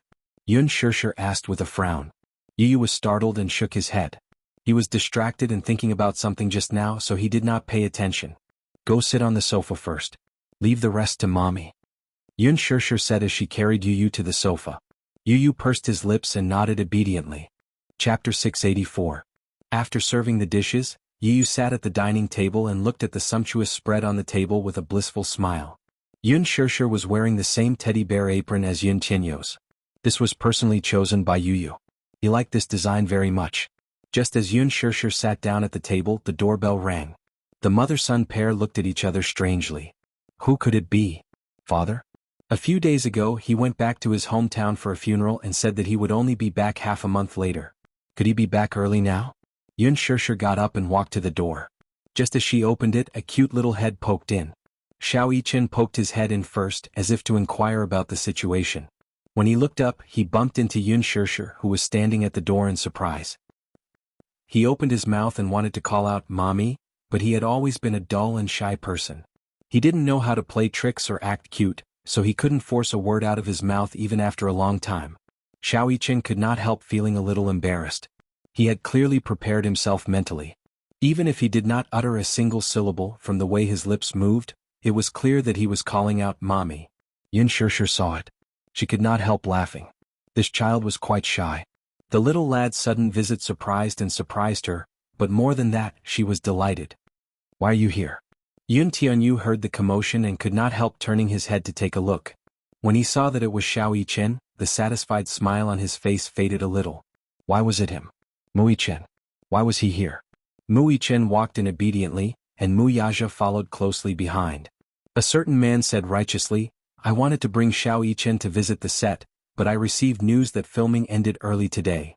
Subtext: "That's why I brought the child here to freeload." Yu Yu gritted her teeth in anger. This father and son pair were blatantly freeloading. Shameless. She looked at Mu Yaja's relaxed expression. Had the Mu Group's network been fixed? It seemed that he had been too lenient last time. In just a few days it had been repaired. Next time he would not be so lenient. At the thought of Mu Yaja's black-bellied expression when he threatened him previously, Yun Tianyu bit down hard on his chopsticks in extreme displeasure. Mu Yaja glanced at Yun Tianyu the moment he stepped through the door. As if to provoke him, he raised a brow and said coldly, "One day." His words were filled with provocation. Yun Shishir and Mu Yichen were both confused. Obviously they didn't know what he meant by that. Yun Tianyu understood, though. One day it was repaired in just one day. This was a provocation. Sure. Was this man issuing him a challenge? If that was the case, he would destroy the Mu Group's network later and see what he could do about it. Mu Yaja seemed to have seen through his thoughts. With a devilish smile, his eyes taunted him. Try it. The father and son stared at each other in the air. Instantly, sparks flew and smoke filled the air. Both men's auras were unbelievably strong. That terrifying aura instantly spread to every corner of the living room. Even Yun Shishir could feel the silent confrontation between the father and son, which was filled with smoke. It was too scary. Chapter 685. She said that she wanted to see Xiao Yichen and make up for Xiao Yichen's childhood where he lacked motherly love. Mu Yaja then brought the little guy over. Xiao Yichen's arrival was unexpected and at the same time, elated. Yu Yu on the other hand was unhappy. Even after exchanging pleasantries, Yu Yu's gaze on Xiao Yichen remained apathetic. Yun Shishir broke out in a cold sweat. "Xiao Yichen, are you hungry? Do you want to eat first?" Xiao Yichen shyly pursed his lips and nodded. Yun Shishir then carried Xiao Yichen to the dining table. Alas, the moment her hands picked up little Yichen, something happened. Yun Tianyu's gaze instantly shifted to Xiao Yichen. Stare, like a tiger eyeing its prey. Even though Xiao Yichen did not see Yun Tianyu's frosty gaze, he could still feel the immense pressure. It was like a sharp stab in his back. It was as if countless needles were pricking his body. Xiao Yichen shuddered all of a sudden. Yun Shishir was a little helpless and could not help casting an innocent look at Yun Tianyu. Seeing his mother pleading with him with her eyes, Yu Yu restrained himself a little. However, he still laid out a condition. "Mommy, sit beside Yu Yu." He patted the seat beside him. Yun Shishir immediately sat beside him. She felt helpless. She knew that her Yu Yu was jealous. Oh. In a way, he had inherited his father's ruthlessness and overbearingness when jealous. There was no doubt that he was exactly the same. One look and one could tell that he was his biological son. Yun Shishir clapped her hands. "All right, let's eat." Then there was an awkward silence. The dining table had become a chaotic battlefield between the father and son. The gazes of the three men constantly crossed over the dining table. The atmosphere suddenly plummeted and turned into an ice cellar. It would not be an exaggeration to describe it as the glint of swords and the smell of gunpowder. Her smile froze at the corner of her mouth. Yun Shishir's smile turned cold as she watched the father and son cross gazes. She broke out in a cold sweat. Did they have to be like this? They were clearly father and son. They were father and son. Why were their eyes turning red the moment they met like enemies? Yun Shishir turned to look at the other's eyes and laughed helplessly. "You? Let's eat," she said, You, let's eat him? Mommy. Yu pointed at Muyaja and complained, this uncle is glaring at me fiercely. You use. Use of you. Use. He only knew how to complain. Yun Shirshir was naturally on Yu's side. She raised her head and gave Muyaja a warning look. Muyaja, that's enough. Eat properly. Muyaja did not say a word and merely raised a brow. He was really wronged. This brat was clearly abusing his power to bully others. Yun Tianyu suddenly acted coquettishly at the side. Mommy, feed you? Yun Shirshir nodded and took his mini rice bowl. Muichin also acted coquettishly at the side. I want to feed too. Me too. Muyaja also joined in. Yun Shirshir rolled her eyes helplessly. Hey, that's enough. Do you think I have 3 heads and 6 arms? Yun Tianyu said angrily, Mommy, don't bother about them. Muichin only kept blinking innocently and pitifully at Yun Shirshir. Every pitiful look was undoubtedly a blow to her heart. Yun Shirshir could not help feeling sorry for him. Muyaja said, Xiaoichin, Mommy won't feed you. Daddy will feed you. Xiaoichin pitifully cried, Wu, I don't want Daddy to feed me. Chapter 686. Mommy, the atmosphere froze for a moment. Everyone was taken aback. Xiaoichin realized that he had inadvertently called out to her. He pursed his lips shyly and innocently knitted his brows. Yun Tianyu stared at Xiaoichin in a daze. His call was undoubtedly like a heart-piercing arrow that made Yun Shirshir lose her ability to resist. There was no doubt that she was a mother. Even if her heart was as hard as a rock, she would still be defeated when her child called out to her softly. Yun Shirshir smiled and said gently, Okay. Mommy, feed him. Hence she got up, walked over to Xiaoichin's seat and sat down. Yu could only watch helplessly as Yun Shirshir picked up a spoon and patiently fed Xiaoichin. Xiaoichin took a bite and widened his eyes in surprise. He was obviously stunned by the deliciousness and exclaimed, Wow! It's so delicious. Yun Shirshir proudly said, Tonight's dinner was all prepared by Yu. As soon as she said that, Muyaja, who had just taken a bite of the glutinous rice and roasted chicken, froze again. Were these dishes Yun Tianyu's handiwork? It was simply unbelievable. Disregarding the exquisite appearance, just the taste alone was definitely comparable to that of a star-rated chef. It was even better than that. It was no wonder that Yun Shirshir had boasted to him that Yun Tianyu's culinary skills were the best. Now, it seemed that her praise was not exaggerated. His culinary skills were indeed excellent. Still, Muyaja looked up suspiciously at Yun Tianyu's small hand holding the chopsticks. It was pink, tender, and chubby. It was hard to imagine what kind of miracle this hand had created. How did he master such culinary skills? He was only 7 years old. How could he hold a kitchen knife? The latter looked at him lightly and snorted disdainfully as if to say, Consider yourself lucky today. Other than Yun Shirshir, he had never cooked for anyone else. If Yun Shirshir was not at home, even if it was Yun Yecheng, he would not personally cook. Xiaoichin was still immersed in the deliciousness of the dishes, unable to extricate himself. Happiness. He was so happy that he was about to cry. Compared to the delicacies cooked by Yun Tianyu, the daily recipes in the Mu residence were already boring to him. What Yun Tianyu did was different, though. He changed his style. He never followed the prescribed order. Therefore, as long as he was the one cooking day after day, year after year, he would never get tired of it. Xiaoichin felt that he was done for. It seemed that his younger brother's cooking was very suitable for him. Now that she had fallen in love with this flavor, she was afraid that whatever she ate would be tasteless when she returned to the Mu residence, right? Xiaoichin's appetite was greatly stimulated. Yun Shirshir couldn't help but be surprised. This child's appetite was not bad. He had already finished 2 bowls of rice. She was happy for a moment. She actually forgot about Yun Tianyu, who had not eaten a single grain of rice. Yu sorrowfully felt that he had really fallen out of favor. His mommy only cared about Xiaoichin and did not care about him. He deliberately did not eat a single mouthful of rice, hoping that his mommy would notice his unhappiness and coax him. He had been staring at her for a long time, but his mommy acted as if she did not see him and continued to play with Xiaoichin. Yun Tianyu's eyes were filled with grievance and resentment. They were about to burst out of his eyes. This father-son pair was simply too despicable. They must be doing it on purpose to monopolize mommy. Chapter 687. He hated them the most. Snatching his mommy. Yu meekly called out, Mommy.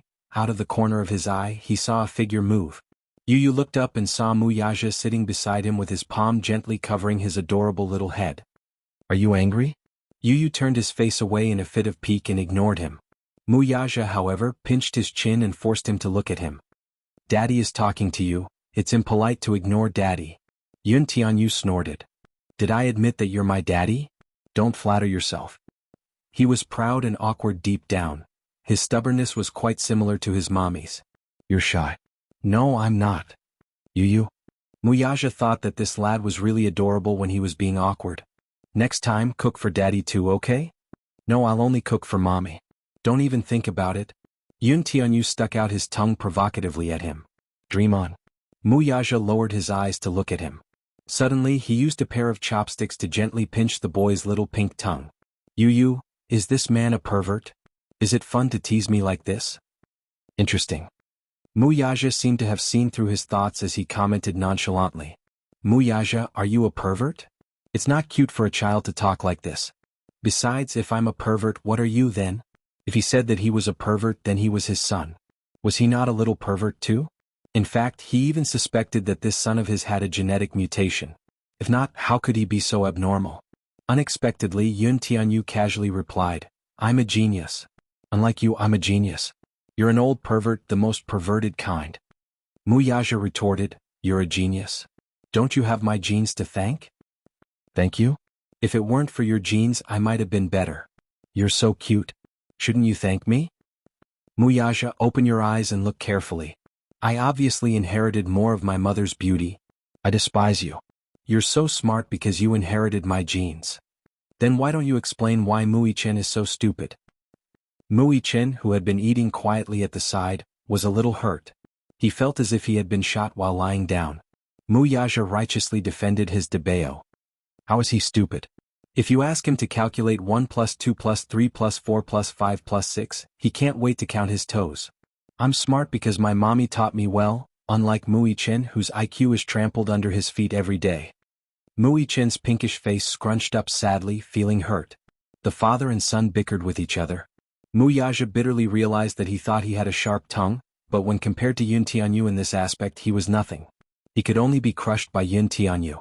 There was an old saying, the older the ginger, the spicier it is. Alas, Muyaja was about to cry from the spiciness of Yun Tianyu's tender ginger tongue. Yun Tianyu's sharp-tongued ability was to the max. Muyaja even suspected that the lad's sharp-tongued talent was maxed out when he was just born. Every word he said was mercilessly rebutted by Yun Tianyu. He was invincible. Yun Shishir's lips twitched as she helplessly said, Stop fooling around. Chapter 688. Yun Tianyu complained bitterly, Mommy, Yu Yu wants a hug. Yun Shishir's eyes flickered. Just as she was about to walk toward Yu Yu, Xiao Yichen pursed his lips and pretended to cry. Mommy, Xiao Yichen wants a hug too. Mommy, I want a hug. Yu Yu pouted. Mommy, I want a kiss. Xiao Yichen sobbed. Yun Shishir was a little overwhelmed by this scene. She could not split herself. The two little lads were calling for her. She knew in her heart that Yu Yu was a little resistant to Muyaja and Xiao Yichen. It was not his fault though. It was not that Yu Yu was too willful. It was just that, all along, there were only her and Yu Yu in this family. Hence, the children naturally regarded Muyaja and Xiao Yichen as intruders. Their hearts were full of repulsion and resistance. This was not what she had hoped for. She wanted the two brothers to get along well. 6 years was neither long nor short, but there was an insurmountable gap between the two children. Mui-chen liked this younger brother of his a lot. Yu Yu, however, had sealed off his heart and refused to let anyone in. Yun Shishir pursed her lips. She had no experience in dealing with this. To her, the two little guys were her favorite. She would protect and dote on both of them. She did not want to be in such a distant situation. Yu Yu blinked his eyes. He had clearly acted coquettishly. If it were in the past, his mommy would definitely hug him in her arms and gently coax him. Now, however, she did not do anything. It was as if she was worried about Xiao Yichen. He could not help feeling a little disappointed. The little lad's pink face looked slightly aggrieved. Everything in front of him gradually turned gray, and his eyes quickly filled with tears. He had always thought that he was the most important and irreplaceable person in his mommy's heart. Just like how no one could replace his mommy in his heart. Mommy was the most important.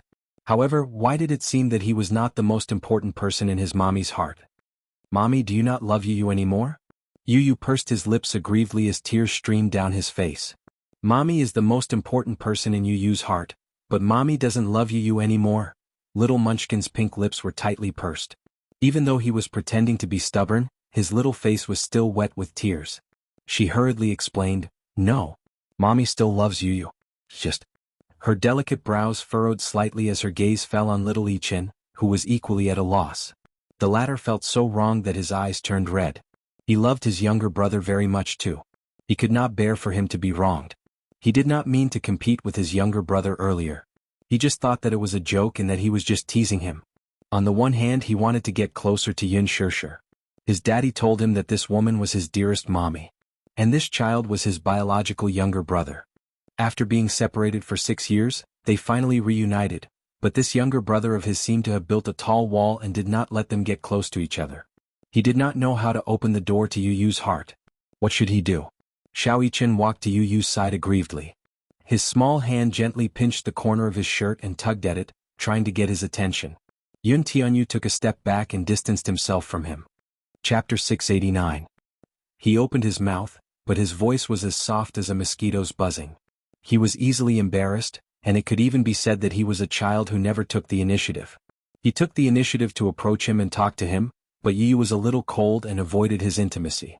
Xiao Yichen felt wronged. "Yichen, I like you." The last 3 words were barely audible. "I like you." Xiao Yichen wanted to confess loudly. He didn't want his brother to be so distant from him. He wouldn't fight with his brother for mommy. He would be like mommy and protect his brother well and dote on him. Wasn't that good? We are. Xiao Yichen was so anxious that his face turned red. He wanted to say that sentence urgently, but because of his anxiety he was a little incoherent. In his heart he kept repeating the same sentence. "We are a family. We are a family. I am your older brother and you are my younger brother. We are a family. I will dote on you like mommy, protect you and not let anyone bully you." However, Yu Yu stood at the side from the beginning to the end. He looked down and turned his face to the side, not looking at them. Yun Shirshir couldn't stand it anymore. She walked over and squatted beside him. Seeing that he was biting his lip in a fit of pique, she helplessly comforted him. "Yu Yu, don't throw a tantrum." "I'm not." Yu Yu looked at her with reddened eyes. His gaze was affectionate and a little helpless. "Mommy, I don't want daddy or brother. I only want you. I don't want them." Behind him, Xiao Yichen looked as if he had been struck by lightning. He was stunned and his body was extremely cold. Muyaja's expression was calm.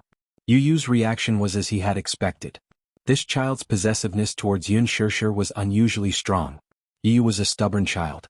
No one could change the fact that he had decided on. Yun Shirshir didn't expect this child to be so stubborn. She was angry and amused at the same time. "You be good. Don't mess around." "I'm not messing around." Yu Yu hugged her tightly and said helplessly, "I don't like them. I tried to accept them but Yu Yu couldn't do it. Yu Yu only wanted mommy. Mommy was enough. Was it not enough for mommy to have Yu Yu? Yu Yu can protect mommy, raise mommy and love mommy." "Yu Yu," Yun Shirshir held her forehead and let out a long sigh. Her heart ached a little. She had never seen Yu Yu so helpless before. His eyes were filled with fear as if he was about to lose her. Despair. But he wouldn't lose her. Could it be that in this family, there would be another daddy, another older brother to accompany him and dote on him? Her love for him would not decrease either. Wasn't that good? "Yu Yu, he's your older brother. He'll dote on you and love you just like mommy does." Xiao Yichen immediately nodded vigorously. Then he looked at his face with a pair of eager and hopeful eyes. Even if he nodded, Xiao Yichen wouldn't be able to control himself and would hug him tightly in joy. Yu Yu followed Yun Shirshir's voice and turned to look at Xiao Yichen, who was standing behind her. This child had the same appearance and facial features as him. There were very few twins who looked like them. Their facial features were so similar that it was as if they were cast from the same mold. If the 2 little lads stood together, regardless of height, it was almost impossible to tell them apart. But in the end, he could only shake his head in disappointment and close his eyes. It was as if he was escaping. Chapter 690. Mommy is fierce. Yu Yu stared at her innocently with his big, clear eyes as though he was silently accusing her. "Yu Yu is disobedient." Yun Shirshir frowned and looked at him angrily. Yu Yu had never seen Yun Shirshir angry. She had always been as gentle as water and had never been angry with him. However, she actually said that he was disobedient because of them. How was he disobedient? Yu Yu pursed his lips and clenched his fists tightly. He released them and clenched them again. He said sadly, "Mommy is stupid. Yu Yu, don't bother with mommy."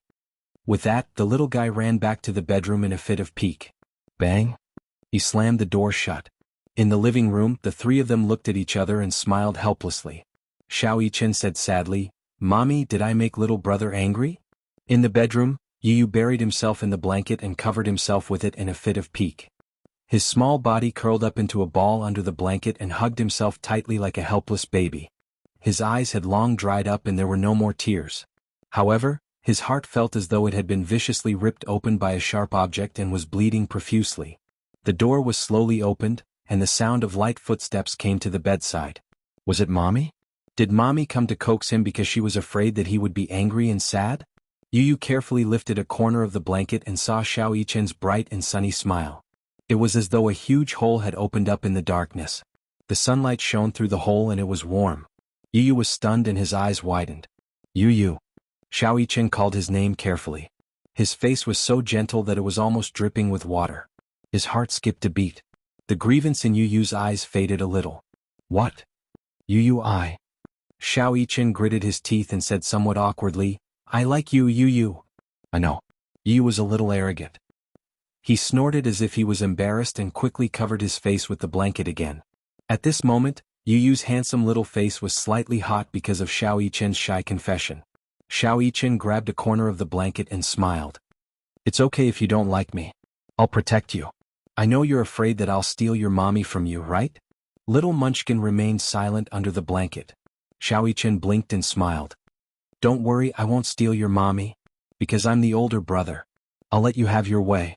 I don't want you to let me down. Little Munchkin's muffled voice came from under the blanket. Mommy was originally mine, I know. Seeing that he was willing to talk to him, Xiao Yichen was a little happy. When he first met Yin Tianyu, he had a strange feeling. This child was clearly covered in thorns like a small hedgehog, but he still felt a sense of closeness toward him. He liked him. From the first time he saw him, he liked this younger brother. He was smart, cute, and sometimes had a sharp tongue. He even deliberately teased him with difficult math questions. Still, he was so smart and cute. Brother, don't be angry. It's my fault today. I wanted to play with you and made you sad. I won't do it again. He sincerely explained. Yu's face flashed with surprise. He was a little surprised. Chapter 691. Separated by the blanket, Xiao Yichen opened his arms and hugged him gently and carefully.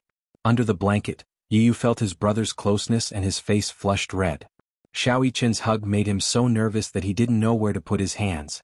Then there was a long, suffocating silence. After some time, a box-like object was stuffed in a corner of the blanket. He didn't know what it was, but he heard Xiao Yichen say in a cheerful voice, Hey, this is your brother's gift to you.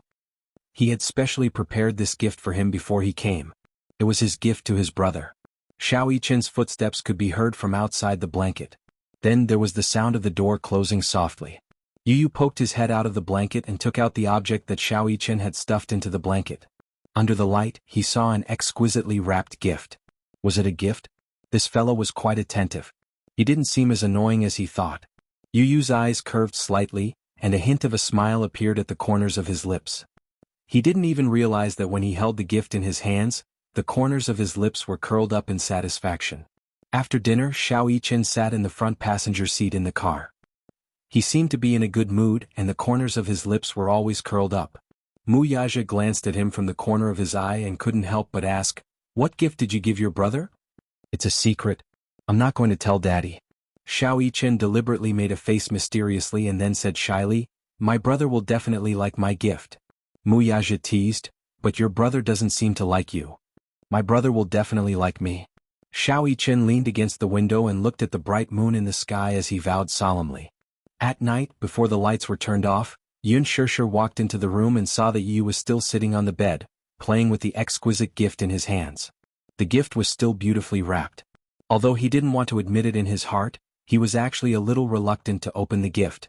Yun Shishir walked to the bedside. Yu immediately came back to her senses. She hid the gift under the pillow and looked at him warily. Is this a gift from my brother? Yun Shishir asked. Yu licked her lips and said awkwardly, I don't really like it. I just thought it would be fun. Mommy is a little curious about what he gave you. Yun Shishir deliberately probed him. Why don't we open it and see? No. Yu stared at him warily. The packaging is quite interesting. What a stubborn little fellow. Actually, he just couldn't bear to tear it apart. Yun Shirshir pursed her lips and smiled, but she didn't expose him. This child was really a little arrogant. She could tell that he actually liked this gift very much. Nervousness, anticipation, and curiosity were all written on his face. However, he was a little awkward and wasn't good at expressing himself. Yun Shirshir caressed his snowy face and pinched his chubby cheeks. She pursed her lips and said, "Mommy loves Yu. Yu is irreplaceable in Mommy's heart." Yu hugged Yun Shirshir and planted a sweet kiss on her face. "Yu loves Mommy too. Mommy is unique in Yu's heart." "Sleep early." Yun Shirshir stroked his hair and kissed his forehead. "We still have to wake up early tomorrow." When they left the bedroom, the smile on Yun Shirshir's face faded. This child was obviously still a little conflicted. Chapter 692. The filming of the movie progressed step by step. There were a few scenes involving Yin Dongyu and Yin Xiachuan after they had grown up. The production crew specially rushed to Huanyu Tower to film. It was not that Lin Fengtian was trying to save money, but in the original novel, after Yin Dongyu graduated, he joined the media company to work. In all aspects, the setting of Huanyu Tower was very suitable for the plot of the original novel. This plot described how, after graduating from high school, Yin Dongyu's parents realized that the relationship between Dongyu and Xiachuan had gone beyond the scope of a sibling relationship. While feeling uneasy, they also tried to find a way to cut off this unnecessary relationship. Hence, after Yin Xiachuan graduated from high school, she was sent overseas to study. No matter how reluctant Yin Xiachuan was, she could not go against her parents' orders. Furthermore, in order to cut off this unnecessary relationship, Yin Dongyu agreed to the matter and personally sent her on the plane. When he returned to the country, Yin Dongyu joined the media company and became the artistic director of the media company. Yin Xiachuan, on the other hand, returned to the country and successfully joined the company. This scene was arranged to be filmed at Huanyu Tower. Previously, during the filming of the movie, many reporters came to visit the set and interview the crew of The Green Apple. This caused Lin Fengtian to be extremely dissatisfied with him. He did not like reporters coming to visit the set. Before the movie was released, he wanted to create a sense of mystery about the movie. He did not want the filming process to be widely exposed. Hence, he mercilessly dismissed the reporters. The reporters complained a lot about this, but there was nothing they could do about Lin Fengtian. Actually, they had an ulterior motive for coming to visit the set. Instead, they were using the excuse of visiting the set to dig up information about the two main leads, Gu Xingze and Yun Shirshir. When Yun Shirshir walked out of the changing room, she happened to see Gu Xingze passing by the door. However, even though they bumped into each other, Gu Xingze only greeted her briefly before brushing past her. He was cold and distant, deliberately keeping a distance from her. Ever since that day in the music room, even though the production team had been reorganized and the main cast had returned, Gu Xingze was no longer as close to her as before. It could be said that he was extremely indifferent. Sometimes there was no communication at all. She smiled. In her heart, she was more or less disappointed, but she could understand Gu Xingze's attitude towards her. This disappointment was not because of anything else, but because she seemed to have lost another friend. She had always regarded Gu Xingze as a friend, but Gu Xingze did not think so. He liked her. It was unknown when Gu Xingze started to have such an awareness. He liked Yun Shirshir and wanted to protect her from any harm. But after that day he suddenly realized that compared to Mu Yaja, he didn't seem to have the ability to take her back. If he was the head of the Gu clan, perhaps he would have the right to do so. But now, in terms of power, he couldn't even withstand a single blow from Mu Yaja. What was there to fight about? There was no way he could win against Mu Yaja. This made him feel a little embarrassed. What made him even more disappointed was that Yun Shirshir had always only treated him as a friend. It was really a very pure way of thinking. He couldn't see any complicated feelings in her eyes. There was only the kind of feelings she had for friends. Even so, if they weren't close, they wouldn't fall for each other. If they didn't fall for each other, they wouldn't get hurt. Chapter 693. In the dressing room, Yun Shirshir sat in front of the dressing table. Mu Shi was helping her tidy up her makeup bag as she looked at Yun Shirshir's reflection in the mirror. She smiled and said, "Shirshir, I realize that your facial features are very sculptural. No matter what style of makeup you wear, I can't see any disharmony on your face." Yun Shirshir broke into laughter as she snapped out of her thoughts and glanced at her. "Mu Shi, is your hand better now?" She nodded repeatedly. "Yes, it's better now. The blisters have subsided. After applying the medicine you gave me for a few days, it's more or less healed now. Don't force yourself. If you still feel pain, you must tell me." she said helplessly. Sure, I'm not that pretentious. It's just a small injury, it's all healed now. However, even though she said this, she was still very touched. A few days ago, Sure gave her a few days off. She was resting at home these few days, worried that she might be bullied by others in the production team. Worried, she ended her sick leave early and rushed to the production team. After beating around the bush, she found out that Yan Bingqing did not come to the production team these few days. Only then did she feel slightly relieved. The reason why she did not come to the production team was probably because she had to rush to the set. Before The Green Apple, Yan Bingqing had accepted another movie contract. Many big-name actors would choose to accept 2 movies at the same time and then mediate between them before rushing to the production team. Lin Fengtian hated this method. She did not even have the basic qualities of an actor. He almost fired Yan Bingqing, but the backing behind her was too strong.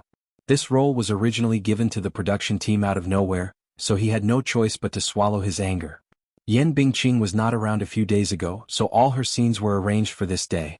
A few scenes in university were cut by the director in a fit of anger. Logically speaking, Yan Bingqing should return to the production team today. At the thought of having to work with such a person with no character, Mushi felt unwell all over. However, this was how it was in this industry. Even if you don't like it, you still have to endure it. The makeup artist carefully applied makeup for Sure, while Sure sat quietly with her eyes closed. Her makeup artist was still Ding Ning. At first, when Sure joined the cast, the crew members did not think much of her. No matter what happened, they prioritized the big shots first. Gu Xingzi started first, followed by Yan Bingqing, Yang Mi, Li Jiuxian. They were arranged according to the ranking of each celebrity.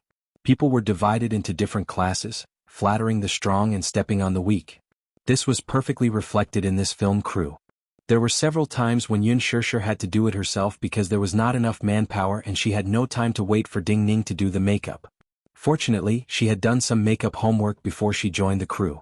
She had also learned a lot of techniques from the training classes, so it was not a problem for her to deal with an emergency. In addition, she had a good foundation, so it was not a big deal. However, as time went by, Sure did not say anything while Mushi had a lot of complaints. She complained more than once. Sure, aren't they just bullying you because you have the lowest status? It's fine if it happens once or twice, but it's too much for you to be involved in this time and time again. No matter what, you're the female lead personally chosen by director Lin. I think you'll definitely become a hit. They don't have any foresight at all. Sure, however, remained silent. Chapter 694. Sure casually replied, "What do you mean by exclusive use? There's no need for that at all. It's too troublesome." "Why not?" Mushi said angrily. "Every time it's your turn to put on makeup, you're clearly the first to appear, yet you have to be the last to put on makeup? Anyway, I'm feeling sorry for you." Sure, however, said, "Mumu, if I were to hire an exclusive stylist, what would others think? They'll think that a newbie like me is acting like a big shot and will have thoughts about me." She did not want to cause unnecessary trouble. Mushi was stunned, but she heard her nonchalant reply, "Although I don't care what others think, I'm afraid of trouble. That's why I don't cause trouble. Besides, it's not a big deal." Sure had been in the production team for some time. With the exposure of the behind-the-scenes footage of her filming on the official Weibo of The Green Apple, she had accumulated a lot of fans. Now, the number of fans on Weibo had exceeded the 5 million mark. Although these 5 million fans were not worth mentioning to some A-list big shots, it was still not a big deal. However, after so many years in the entertainment industry, it was rare for a newbie to gain such an objective amount of exposure right after their debut. Such results could be said to be surprising. It also confirmed Lin Fengtian's words back then. This Sure, as long as she could seize an opportunity, would shoot to fame. Now, however, Sure was famous. Her popularity had skyrocketed. In the production team, all the staff's attitude toward her had completely changed. No one dared to slight her anymore. At least, in terms of details, Sure felt that she was slowly being respected in the production team. Ding Ning also took notice of her. "Sure, you're so beautiful and photogenic." Ding Ning finished applying her eyeshadow and looked at Sure's mesmerizing eyes in the mirror. She could not help but click her tongue in praise. Sure could not help but laugh. "That's because you're good at it. You flatter me, you flatter me." Ding Ning smiled and put the eyeshadow brush into the Evolution makeup bag. He took out a box of lip gloss and mixed some colors on the palette. He said apologetically, Sure, you have a good temper. Putting on makeup for you is what makes my job so fascinating." From the first time he met Yin Shirshir, Ding Ning had a good impression of her. He felt that she was modest, polite, and very gentle. He had never seen her make things difficult for any of the crew members and had always been very cooperative. Ding Ning was recognized as the top stylist in the circle. His skills were first class, so most of the people he came into contact with were first-tier big shots. She was used to serving famous celebrities like Yan Bingqing and Han Yuyen. Now that she was in front of Yin Shirshir, it was like a cool breeze blowing on her face. Yan Bingqing was the kind of star who was stubborn. She would order the stylist to give her the style she thought she should use to appear on screen. Take the previous makeup photos for example. Logically speaking, Yan Bingqing's character should be a charming and beautiful rebellious high school student. However, Yan Bingqing insisted that Ding Ning give her a pure look. She also specified that she wanted the same makeup as Yin Shirshir. She wanted nothing more than to compare herself with Yin Shirshir. Ding Ning was a little hesitant. Pure makeup did not suit her character. He kindly reminded her but was humiliated by Yan Bingqing. Helplessly he gave her a pure look. In the end, Yan Bingqing was scolded badly by Lin Fengtian when she went on screen for a trial photo. Chapter 695. In the end, Lin Fengtian almost kicked her out and she almost lost her job. She was really wronged. Yin Shirshir was different though. Her facial features were too sculpted. Every makeup that Ding Ning put on her according to her character could bring out her beauty. It was unparalleled. Yin Shirshir would not rush her, make things difficult for her, or humiliate her like Yan Bingqing did. Not only was she good-tempered, but she also knew how to respect others. She was really grateful. Before Yin Shirshir became famous, the production crew did not take her seriously. They did not even put her in their eyes when she played a minor role in a movie. After she became famous, she was neither arrogant nor impatient. She did not throw her weight around. She still arrived at the set on time and obeyed the crew's arrangements. She was still as calm and elegant as before. She did not take to heart the minor roles who had offended her in the past.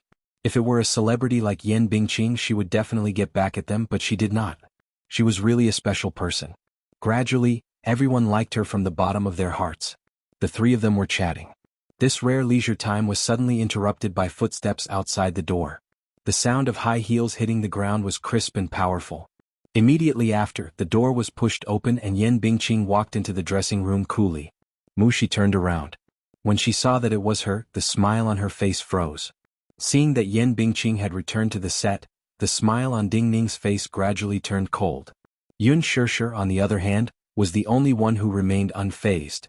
She did not even spare her a glance as she quietly stared at her reflection in the mirror, as if the actress's arrival had nothing to do with her. Yan Bingqing swept her gaze across everyone.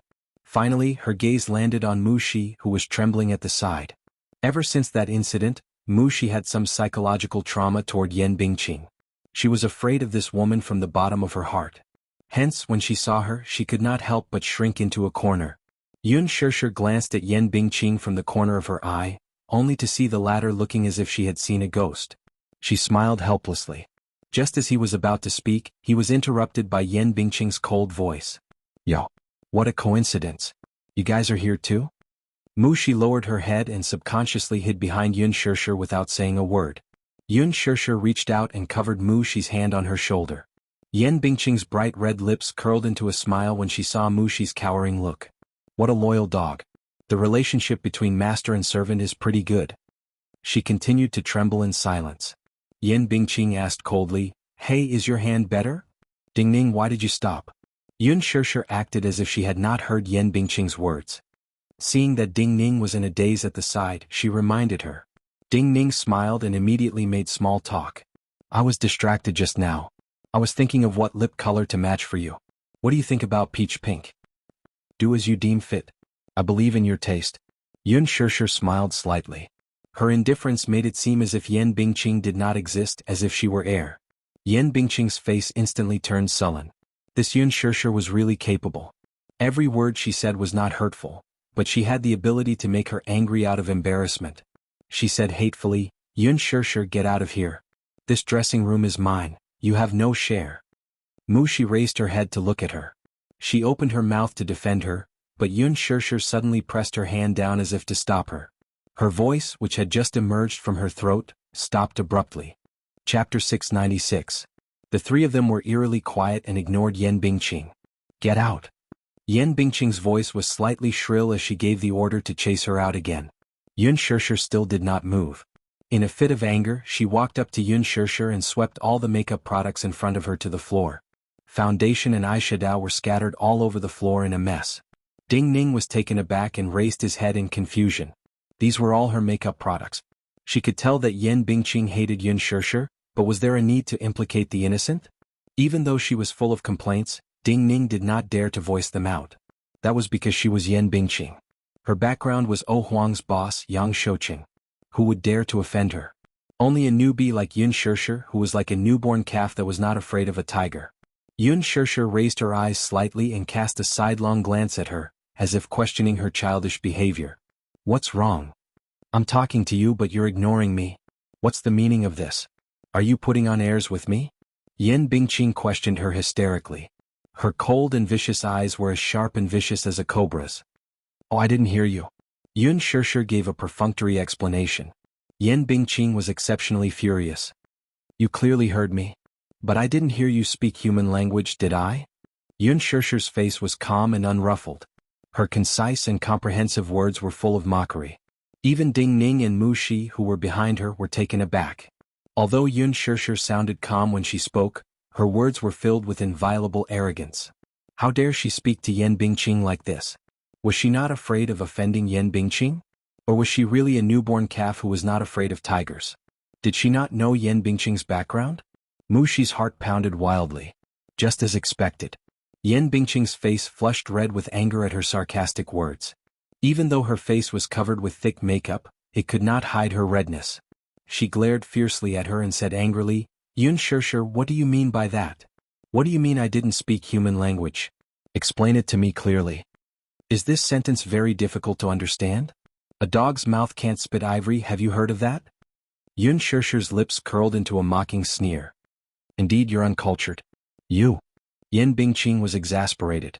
Suppressing the urge to give her a tight slap, she sneered, revealing her pearly whites. Yun Shishir, I didn't expect you to be so eloquent. I'm a magnanimous person, so I won't argue with you. Get out. Get out, out, out. Get out? Yun Shishir asked innocently and curiously, get out to where? This dressing room is mine. Get out and don't come in. You're an eyesore. Yan Bingqing warned her again. On what basis? Yun Shishir was a little amused. Had this Yan Bingqing's manners been eaten by a dog? Yan Bingqing spat out each word viciously, on the basis that I am Yan Bingqing. I heard that you had a fever these few days. I see that your fever has subsided, but is your brain muddled? Aren't you mistaken? Yun Shishir smiled. She then turned her eyes and finally looked her in the eye. This dressing room is shared. Don't tell me you want to monopolize it? Chapter 697. Yun Shishir pretended to be surprised. No way? Are you bullying a newbie? Yes, I am bullying you. What can you do to me? Yan Bingqing sneered. In her eyes, a newbie like Yun Shishir could not withstand a single blow other than her sharp tongue. Yun Shishir was neither shocked nor angry. Instead, she kindly reminded her with a smile, there are many reporters outside today. If news of Yan Bingqing dominating the dressing room and ostracizing newbies gets out, won't tomorrow's headlines be very interesting? Are you threatening me? Yan Bingqing narrowed her eyes dangerously when she heard this. No, it's clearly Senior Yan Bingqing who is making things difficult for me. Yun Shishir pointed at the surveillance camera high up in the corner. That place has been captured clearly. Yan Bingqing turned to look in the direction she was pointing. Indeed, there was a small surveillance camera there. She gritted her teeth in anger and turned her head to glare fiercely at her. She had no choice but to force herself to calm down. Yun Shishir, you win. Yun Shishir's lips curled into a smile, but her eyes were cold as she turned to look at the mirror again. Yan Bingqing felt that she had completely lost face in front of Mu Shi and Ding Ning. She did not forget to say harshly, Yun Shishir, I'm warning you, don't be too arrogant. Don't think that you can do whatever you want just because Director Lin is supporting you. Who do you think you are? You won't have a good ending for offending me. Yun Shishir ignored her threat and reminded her coldly, you talk too much. There's not much time left. Can't you just do your makeup? Ding Ning and Mu Shi were already petrified. This Yun Shishir is really something. Could it be that she has a strong background too, so she is not afraid of Yan Bingqing's threats? Yan Bingqing was about to lose her temper when she saw her impatient look. Gu Xing's magnetic voice came from the door. Bingqing. Yan Bingqing was stunned. She immediately hid the evil expression on her face and turned around to put on a sweet smile. Seeing Gu Xingze standing at the door and looking at her, she immediately went up to him. "Xingze, it's you?" Yun Shishir was stunned and turned to look at him. However, she saw Gu Xingze standing at the door and looking at Yan Bingqing indifferently. He did not even look at her. He looked at Yan Bingqing and asked, "You're here. Are you feeling better these days?" Yan Bingqing smiled shyly and was touched. "Xingze, thank you for your concern. I've been resting for a few days and my fever has gone down. I'm feeling better now." She could not help but click her tongue. This Yan Bingqing was always said to be a vase. She only had good looks and mediocre acting skills. Now her acting skills were on the line. He clearly had a ferocious look on his face just now. She changed her expression the moment she turned around. "How disgusting." Gu Xingze chatted for a while and said, "Okay, take care of yourself. The next few scenes are very important." Yan Bingqing smiled and nodded. "Okay. Xingze, you have to take care of yourself too. Is there still a lot of work recently?" Gu Xingze said, "I'm going back to prepare my lines. I'll be filming later." "Okay. Good luck." Gu Xingze left the dressing room. He passed by earlier and heard a quarrel inside. Then he heard Yun Shishir's voice. He was a little worried, so he walked in to take a look. Sure enough, he saw Yan Bingqing making things difficult for her. He said a few words to ease the situation, but naturally he could not let Yun Shishir know that he was concerned about her. Yan Bingqing stood at the door and watched Gu Xingze leave. Then she turned around and sat in front of the mirror. Chapter 698. Ding Ning, who was in the middle of drawing Yun Shishir's lips, paused when she heard her order.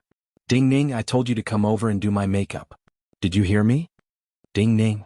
Yan Bingqing turned her head and bellowed. Ding Ning immediately tried to curry favor with her.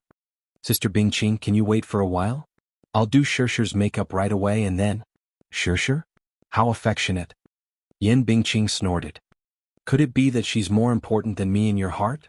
Ding Ning was forced to shut her mouth at once and even her hands were trembling. She finally spoke. "Shishir's makeup will be done soon. Sister Bingqing, can't you wait a little longer? You want me to wait for her? What right do you have to talk to me?" "Tish," Yan Bingqing said angrily. This time Mushi did not dare to talk back to her. Yun Shishir pursed her lips. She somewhat understood why those staff members were always giving her the cold shoulder. It was not that they were giving her the cold shoulder, someone was forcing them. Although Ding Ning was a top-notch stylist in the industry, she did not dare to slap Yan Bingqing's face like Yun Shishir did. In this line of work, people did not dare to offend people easily, especially someone as powerful as Yan Bingqing. She knew that if she ran over to do Yan Bingqing's makeup now, Yun Shishir would not mind. She had always been very magnanimous and would not fuss over such things. However, Ding Ning did not want to do this. Yun Shishir treated her well. If she did this, she would inevitably feel guilty. Just as she was hesitating, Yun Shishir took the lipstick from her hand, smiled and said lightly, "Go over, I'll do it myself. You've already done the big project, so the rest won't be a problem." After applying some lip gloss and tracing the contours of her face, the makeup was done. There was no need to make things difficult for her. "But, go ahead. It's nothing. Don't mind it." After Yun Shishir finished speaking, she continued to draw her lips in front of the mirror. Feeling grateful and guilty, Ding Ning turned around and walked to Yan Bingqing to put on makeup. "Put on some pretty makeup for me. I don't want it to be like last time. At the very least, I want it to be prettier than Yun Shishir." The pressure in Yan Bingqing's words made Ding Ning break out in cold sweat. She glared at Yun Shishir again and said, "If your drawing isn't as good as Yun Shishir's, then get out of the cast." Ding Ning was angry, but he didn't dare to say anything. He thought, "You are a supporting role and Yun Shishir is the leading role. How can a supporting role steal the leading role?" However, he only dared to think about this in his heart. Yun Shishir treated Yan Bingqing as heir. After finishing her makeup, she took the script and left the dressing room to consolidate it.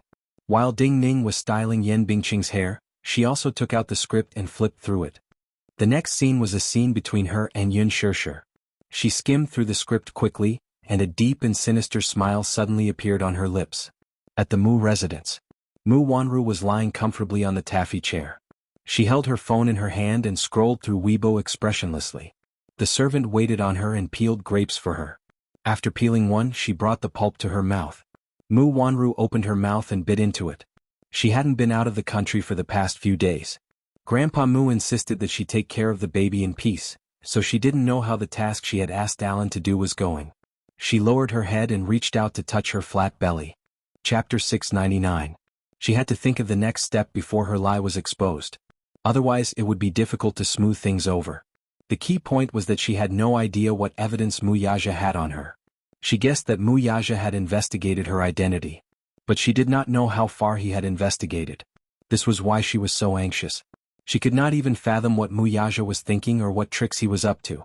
As she scrolled through Weibo, she saw that Yun Shishir's behind-the-scenes photos were almost everywhere. Whether it was the photo of Yun Shishir smiling as she held a lunchbox, or the back view of Yun Shishir standing upright in the waiting area, or the side view of her beautiful face when she occasionally flipped her hair. Even when she occasionally looked back and smiled, that stunning and refined face would attract an indiscriminate bombardment in the comments section. Beautiful. Too beautiful. The behind-the-scenes photos attracted countless fans. The movie had yet to be released, but its popularity was already through the roof. Yun Shishir's popularity in particular skyrocketed to the point where it even overshadowed Gu Xingzi's and became one of the top trending topics. Mu Wanru was so angry that her face was ashen, and her hand that was holding the phone kept tightening. Suddenly, a notification popped up on the phone. She had received a new email. Out of curiosity, she opened it slightly and browsed through it, but her face turned pale at that moment. Mu Wanru straightened up abruptly and stared straight at the photos in the email. In the photos there were a few clearly photographed documents. She flipped through them one by one, and the more she looked, the more shocked she was. What was this? Another new email popped up. She was slightly stunned, and her fingertips were trembling as she opened the new email. There was only one short sentence in the email. Do you want to get the documents back? See you at Jiangnan Commune at 1 o'clock this afternoon. Room 505, I'll wait for you. Jiangnan Commune was a famous private clubhouse in Beijing, and many rich people liked to gather there. There was no information about the sender, and no name, address, or even phone number could be found. However, in the email there was something that made her tremble in fear. Who could it be? Who could have this information? This was almost the most damning evidence of her. Mu Wanru's face was pale with fright. The servants beside her saw that her face was extremely pale and asked her worriedly. She threw a tantrum and slapped each of them. Get lost. Go away, don't bother me. The servants retreated one after another, afraid that she would be implicated in her anger. Mu Wanru stood up irritably and paced back and forth. Should he go? Who exactly was this person? Who could it be? How did they get hold of such evidence? Friend or foe? Wouldn't it be too risky if he went there rashly? She still didn't know the identity of this person, so she didn't dare to go. Moreover, Mu Xing did not allow her to leave the house for the past few days. He said that her condition was still unstable for the past 3 months, so he wanted her to recuperate at home. He even pushed the company's work to someone else. Just when Mu Wanru couldn't make up her mind, she received another email. She opened it and saw a message from that person. If you don't come, don't blame me for being unscrupulous. Mu Wanru gritted her teeth. Who was this person to threaten her? It seemed that she had no choice but to go. Mu Wanru gripped her phone tightly and narrowed her eyes dangerously. She planned to find a chance to meet this mysterious person with ill intentions. Chapter 700. At the same time, everything on the set was proceeding in an orderly manner. Yun Shishir and Yan Bingqing had a scene together in the basement. However, at this moment, there was a depressing silence on the set. Everyone was dumbfounded as they stared at the two people surrounded by the crew. Smack. A loud slap was heard. Yan Bingqing's slap landed heavily on Yun Shishir's cheek. It was as if he had poured all of his strength into it, and it was mixed with a thunderous momentum. The crisp sound of the palm colliding with the cheek almost resounded throughout the set. Everyone was so shocked that their eyes widened, and they looked at all this in disbelief. Yun Shishir was caught off guard by this merciless slap. She widened her eyes in shock, unable to regain her senses. The air was so quiet that it was suffocating. This was especially so for Mu Shi, who was waiting by the side. She was so shocked that she could not close her mouth. Yan Bingqing retracted her hand and glared at her viciously. She shouted hysterically, "Yin Xiachuan, why did you come back at this time? Aren't you going to let me off? Or are you not going to let your brother off?" Her mournful and desperate voice echoed in the silent basement. It was shocking and powerful. At this moment, Yan Bingqing was unquestionably immersed in her role. Yun Shishir turned to look at her in shock, but she did not regain her senses for a long time. She narrowed her eyes at Yan Bingqing. She seemed to have underestimated this woman's means. Ruthless. She was extraordinarily ruthless. Yun Shirshir was silent for a long time. It was so long that even after a minute she did not recite her lines. Lin Fengtian's gaze left the monitor and fixed on Yan Bingqing, cold and suspicious. Cut. He stood up and asked Yun Shirshir, Yun Shirshir, are you in a bad state? Or did you forget your lines? Why didn't you recite them? Yun Shirshir pursed her lips and smiled stiffly. Sorry, Director Lin, I was distracted. Lin Fengtian was both angry and annoyed. He had expected better from her. Distracted. Why did you get distracted while filming a movie? Yun Shirshir, show me some professionalism. This is work, do you understand? Don't be distracted anymore. Yes. I understand now. Mu Shi widened her eyes in disbelief at this scene. What was going on with Lin Fengtian? He's a famous director. Can't he tell? Yan Bingqing was deliberately humiliating her. In this scene, Yin Xiachuan returned to the country and entered the same company as Yin Dongyu. In the basement, she coincidentally bumped into Yin Dongyu's fiancée, Lin Hina, played by Yan Bingqing. Lin Hina, Yin Dongyu, and Yin Xiachuan were childhood friends who grew up together. They could be considered childhood sweethearts. Her family was wealthy and she liked Yin Dongyu. Later on, as the Yin and Lin families had been on good terms for generations, she naturally became Yin Dongyu's fiancée. Whether it was during the rebellious period or after they grew up, Lin Hina had always been deeply in love with Yin Dongyu. However, in Yin Dongyu's heart, he had always loved Yin Xiachuan deeply. Even when she went abroad, he still could not let go of his feelings for her. Lin Hina knew very well that she had never been in Yin Dongyu's heart. However, just as the two were about to get engaged, Yin Xiachuan returned to the country at this time. When the two bumped into each other, Lin Hina lost control and questioned her ultimate purpose for returning. Usually, when there was a slap scene in a movie, it would rely on a special angle and position. Using a montage technique, one party would raise their hand and pretend to slap the other party, while the other party would exaggeratedly cover their face. Chapter 701. After that, they would change the camera angle, put on makeup, and reshoot the blood-red palm print on the victim's face. Then it would be considered a success. It was just that it was extremely difficult to control. Initially, Yan Bingqing had faked the slap, but whether it was intentional or not, Yun Shirshir was very cooperative, but the scene of the slap was very abrupt. It was either that Yan Bingqing's hand was slow by a beat, or that Yun Shirshir's hand was faster by a beat. There was no way to connect the slap. Lin Fengtian was so angry that he stomped his feet and gave Yan Bingqing a torrent of abuse. Yan Bingqing said innocently, "You can't blame me. My lines are so long, and I have to control my emotions and pay attention to my positioning. The most important thing is that I have to be careful not to hit her. It's too difficult. How do you want me to act?" Lin Fengtian was so angry that he frowned and gritted his teeth. "Why don't you let me try hitting her? Perhaps this would make the acting even more realistic. Director Lin, you are so professional. You must understand my difficulties. I also want to film this movie well to prove my acting skills. Moreover, I have filmed such scenes before. It's no big deal to be slapped once or twice. Yun Shirshir is a serious newcomer.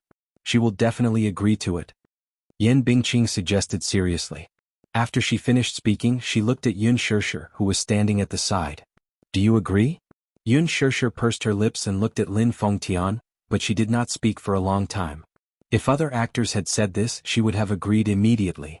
But how could Yun Shirshir not know what Yan Bingqing was thinking when she suggested it? She just wanted to use this scene to viciously beat her up to vent her anger.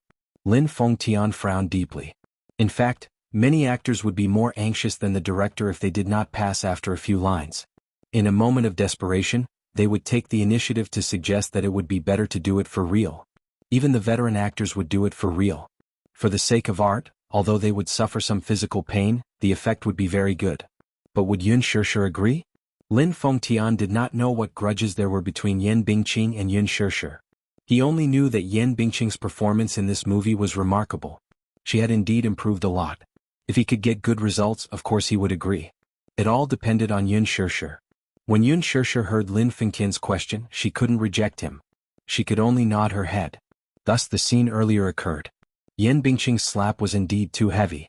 Yun Shirshir's body was soon dyed red, and a red handprint appeared on her face. Her cheeks were burning with pain. Mu Shi ran over with heartache. Her fingertips touched her cheek, which was hot and swollen. She hated Yan Bingqing so much in her heart. "Shirshir, does it hurt?" Mu Shi cautiously asked, feeling a lump in her throat. Yun Shirshir hissed and coldly said, "It doesn't hurt. How could it not hurt? Yan Bingqing had used all her strength in that slap. She wanted nothing more than to slap her until she was covered in blood. However, compared to the pain, what she felt more was the bone-deep humiliation and embarrassment. Yan Bingqing did it on purpose. There was no doubt about it. She did not expect her to be so despicable as to use such means to take revenge. This is too much. How could she do this? Mushi's heart ached so much that she was about to cry. Go and tell Director Lin that this scene should be shot from a different angle. If this goes on, who knows how many more times she will do it. Chapter 702. Even if she gave feedback to Lin Fengtian, could this scene be cut out? How could it be? In the usual plot, a slap scene would attract a lot of attention.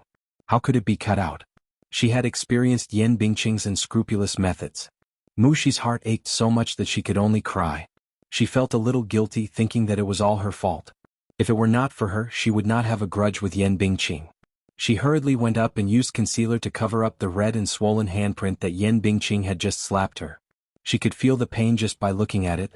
Gu Xingze stood at the side and watched, his face as cold as stagnant water. He wanted to take a step forward, but his eyes darkened. He returned to his original spot and clenched his fists tightly. Lin Fengtian stomped his feet and reminded Yun Shishir again, "You must not be distracted this time. Try to pass it in one take, okay?" Yun Shishir nodded. She knew that Lin Fengtian was worried about her. He was afraid that she would not pass the first take and would have to suffer another slap. The actors got into their positions. "Hina, long time no see." Yun Shishir stood at the same spot with her hands behind her back. Her eyes were smiling, and her pure face seemed to have aged well. "In Shachuan, why are you back?" Yan Bingqing was brought into the role and looked at her in disbelief. She pressed on and asked almost mournfully, "Why are you back? Can I come back?" Yun Shishir widened her eyes in shock. She was puzzled by the hostility of Lin Hina, played by Yan Bingqing. "This is my home. If I don't come back, where else can I go?" Smack.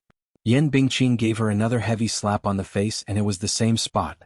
The force this time was even stronger than the previous slap. It was as if she had poured all her anger into it. She hated it. She hated Yun Shishir's arrogance to the core. Thinking of how she had been humiliated by her earlier, Yan Bingqing couldn't wait to tear her apart when she saw her calm face. Therefore, there was no need for him to brew his emotions. His anger was fully displayed. The strength of this slap almost made Yun Shishir lose her balance. Her body swayed, and the slap made one side of her ear ring. She felt a tinnitus. She finally steadied herself and raised her head while covering her face, only to see Yan Bingqing staring straight at her. She didn't say her lines for a long time. After a long pause, she suddenly stomped her feet and turned around in embarrassment. She made a face at Lin Fengtian and said, "Director, I forgot my lines." The entire place was dead silent. Gu Xingze, in particular, had almost reached the limit of his tolerance. His handsome face was filled with anger, and a cold aura was constantly emanating from his body. This time, everyone's eyes could see it clearly. Yan Bingqing was obviously doing it on purpose. She was using this scene to suppress Yun Shishir. She was obviously trying to teach this newcomer some rules. Yangmi sat at the side. It was her turn to act in the next scene, but because of the continuous NGs in this scene, it wasn't her turn yet. She had to touch up her makeup again and again. She could also tell that this Yan Bingqing had ulterior motives. This was her usual way of teaching newcomers a lesson. It wasn't as if she had never experienced it before. Lin Fengtian sat in front of the monitor. Through the camera he looked at Yun Shishir, who was standing still in the middle of the set. She stood there expressionlessly. Her eyes were very, very calm. Her face was pale and colorless. The other side of her face was so red that it looked as if it was dripping blood. The handprint was prominent again. Chapter 703. At the side, many of Yan Bingqing's fans were mocking and sneering at her. Countless vicious criticisms were like poisonous swords stabbing into her body. However, she acted as if she did not hear them. Her face was calm, arrogant, and elegant, as if she was an otherworldly fairy who was untainted by the dust of the mortal world. Yan Bingqing gritted her teeth as she watched. She secretly glared at her angrily. She stood there quietly. Even such humiliation couldn't make her frown in the slightest. Yan Bingqing originally thought that after 2 slaps, Yun Shishir would definitely beg her for mercy shamelessly. If it were someone else, even if they did not beg her for mercy, they would cry and beg her not to hit them so hard. However, she did not. She only stood there silently, her body as light as a butterfly's wings. Yan Bingqing snorted. Anyway, she still had a lot of time. She wanted to see how long Yun Shirshir could last. Slap. Yun Shirshir's face was slapped to one side. There was another buzzing sound. She even suspected that her eardrums were going to be pierced by her. Yan Bingqing's conciliatory laughter faintly sounded in her ears. Director Lin, I did not adjust my state just now. I can't connect. Lin Fengtian said impatiently, Yan Bingqing, this is the film set. It's not a place for you to mess around. Although he did not know what happened between Yan Bingqing and Yun Shirshir, after watching a few NGs, even if he was blind, it was clear that Yan Bingqing was doing it on purpose. Therefore there was a hint of displeasure in his words. Yan Bingqing did not care about it. So what if Yun Shirshir had Lin Fengtian's protection? Did she have the ability to make her fly away? She was not afraid. Gu Xingze walked to her side and suppressed his anger. Yan Bingqing, that's enough. Xingze, I don't understand what you're talking about. What do you mean? Yan Bingqing was a little displeased. You did it on purpose. Gu Xingze's voice was cold and his eyes were sharp. If you continue to be like this, do you believe that I will ban me? Yan Bingqing continued his words and rolled her eyes. You're actually treating me like this for a newbie. Xingze, to think that we've been partners for so many years. For my sake, don't make things difficult for her. Okay, I really didn't do it on purpose. It was really an accident. Yan Bingqing explained again. Even if Gu Xingze did not believe it, there was nothing he could do. He knew that if Yun Shirshir gave in to Yan Bingqing, she might suffer less physical pain. However, he believed that with Yun Shirshir's stubborn character, she would not bow down to him. Slap. Yun Shirshir turned her face to the side. Her body was as stiff as a rock and her face was as white as paper. Cut. Yan Bingqing glanced at her from the corner of her eyes. Aya, what's wrong? Why did I lose my composure when I saw your face? Yun Shirshir, you're so annoying. Yun Shirshir smiled calmly like an emotionless doll. She turned her face and looked at her with a glassy gaze. Sister Bingqing, your script skills are extraordinarily bad. Yun Shirshir, you're so stubborn. Yan Bingqing threatened fiercely. Slap. Yun Shirshir, your expression just now was not right. But it's okay, it's okay. You're a newbie. It's okay to make mistakes occasionally. Just be careful next time. Yun Shirshir closed her eyes and seemed to be adjusting her emotions. Chapter 704. I'm also troubled that you can't remember the same line after repeating it so many times. Yun Shirshir. Yan Bingqing shot her a venomous look. Immediately after, she laughed sinisterly. Alright, cheap wretch. Let's wait and see. Smack. Director Lin, Yun Shirshir gave me a fright when she glared at me on purpose. Will she bear a grudge against me? Cut. Yun Shirshir did not know how many NGs she had taken or how many slaps she had received. Her body swayed slightly. Her blood seemed to have frozen, and her hands and feet were extremely cold. Even raising her head was difficult. Humiliated, unbearable, and the onlookers who were either indifferent or pointing fingers at her were so oppressive that she could hardly breathe. This feeling was as if someone was strangling her throat. She had never been so embarrassed before. Her self-esteem was like her face that was about to be smashed and trampled under someone's feet. She was in an extremely sorry state. Her eyes could not help but sting, but she held it in and forced her tears back. Let's take a break. Everyone, adjust your state of mind. She immediately helped Yun Shirshir back to the lounge. Looking at her swollen cheeks, tears gushed out. This is too much, too much. Dingyu stood at the side, angry and annoyed. She kept picking up powder to cover up the wound on her face. She applied layer after layer, but it could not cover it up at all. Yun Shirshir pursed her lips. This was probably her most embarrassing moment. A black Bentley was parked in the parking lot of Huanyu Tower. Minyu walked to the car and opened the door. Muyaja slowly got out of the car. There was an important board meeting at Huanyu Tower in the afternoon that required his attendance. In the past, there was no one in the basement parking lot. However, Muyaja saw people walking back and forth in a hurry. Judging from their attire, they seemed to be some staff. He immediately ordered Minyu to find out. Minyu ran over. After a while, he came back and reported, "Boss, a production crew is filming here." Filming? Muyaja frowned. What crew? Yeah. It's a movie that Huanyu invested in previously, The Green Apple, directed by Lin Fengtian. Lin Fengtian? Was it the movie that Yun Shirshir starred in? Muyaja pursed his lips. He rarely paid attention to news about the entertainment industry, but he knew that Yun Shirshir's first film was Lin Fengtian's The Green Apple. So she's here too? Let's go and take a look. Minyu said hesitantly, but, boss, the board meeting is about to start. It won't take long. We'll leave after we take a look. Okay, said Minyu as he nodded his head and followed her in silence. Mu Yaja walked to the filming location. The crew was already in position. He looked towards the center of the set and saw Yun Shirshir and Yen Bingqing standing face to face. From his angle, he could only see half of Yun Shirshir's face. Her expression was as cold as snow. Her eyes were empty and lifeless. She was barely breathing. She was really barely breathing. It was as if all the energy in her body had been sucked out of her like silk being peeled out of a cocoon. All that was left was an empty shell. It made one's heart ache just by looking at her. Yen Bingqing stared at her face. Her mouth opened and closed as if she was questioning her sternly. However, she was too far away to hear clearly. Minyu said, "What's going on?" "Miss Yun's acting is amazing." Chapter 705. Mu Yaja pursed his thin lips. Even though he knew that it was all an act, his heart still ached for her. "Let's go." Just as he turned around, he heard the crisp sound of a slap coming from behind him. Slap. His powerful and resonant voice echoed in the empty basement. Mu Yaja paused in his steps, and the lines on his shoulders immediately stiffened. He turned around abruptly and happened to catch sight of Yun Shirshir being slapped harshly by Yen Bingqing. That slap almost caused her body to sway. Her silky hair scattered on the side of her face, making her look very pathetic. Mu Yaja pursed his thin lips tightly. In an instant, his whole body emitted a heart-palpitating cold aura. When Minyu saw this, he held his breath for a moment. Yun Shirshir felt as if thunder had exploded in her ears when this slap came. Accompanied by a sharp pain from the corners of her eyes and eardrums, the world seemed to have lost all sound in an instant. She seemed to be unable to hear anything. Yen Bingqing did not seem to notice her unusually pale complexion.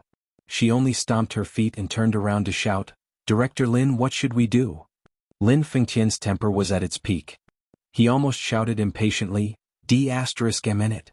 What's wrong with you again? If you can't act well, you can get lost and don't have to film anymore." Yen Bingqing said innocently and aggrievedly, "Look at Yun Shirshir, she's in such a dissociated state. How can I go through my lines? She's obviously not cooperating with me." Mu Shi watched from the side with trepidation, afraid that Yun Shirshir would collapse in the next second. She was conflicted though and hoped that Yun Shirshir would just collapse like this and stop forcing herself to suffer. This Yen Bingqing was still questioning Yun Shirshir's unwillingness to cooperate. Did she not see how much effort she had put into it? Who could withstand it? Lin Fengtian suppressed his anger and looked at Yun Shirshir. The next moment he was stunned. Yun Shirshir tried her best to support her body that was on the verge of collapse. She slowly raised her head and opened her eyes. Everyone looked at her.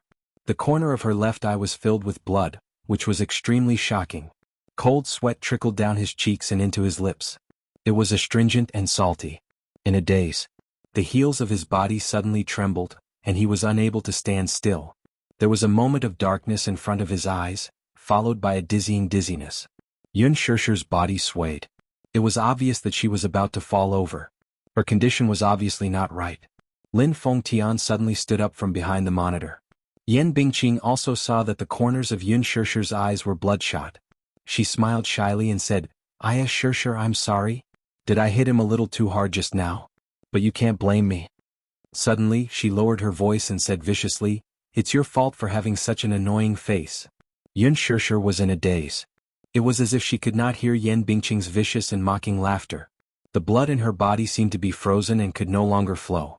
In her chaotic consciousness, all her willpower was on the verge of dissipating. Her body trembled for a moment. Her heels could no longer support her heavy and collapsing body. Every strand of nerves in her brain snapped as a wave of darkness fiercely assaulted her. Yun Shirshir's body went limp and she fell backward. "Shirshir, Shirshir," it was as if countless people were rushing to her and calling her name. Gu Xingzi could no longer sit back and watch. Seeing her fall to the ground, he got up and hurried to her. Chapter 706. Before Gu Xingzi could react, he staggered a few steps. When he looked up, he saw a tall and ruthless figure walking quickly to Yun Shirshir's side. "Mu Yaja? Why is he here?" At this moment, everyone on set was stunned. Even Yen Bingqing stood rooted to the ground with a pale face. She did not expect Yun Shirshir to be so weak that she fainted with just a few slaps. However, she did not think about how much strength she had put into each of her slaps. Could an ordinary person take it?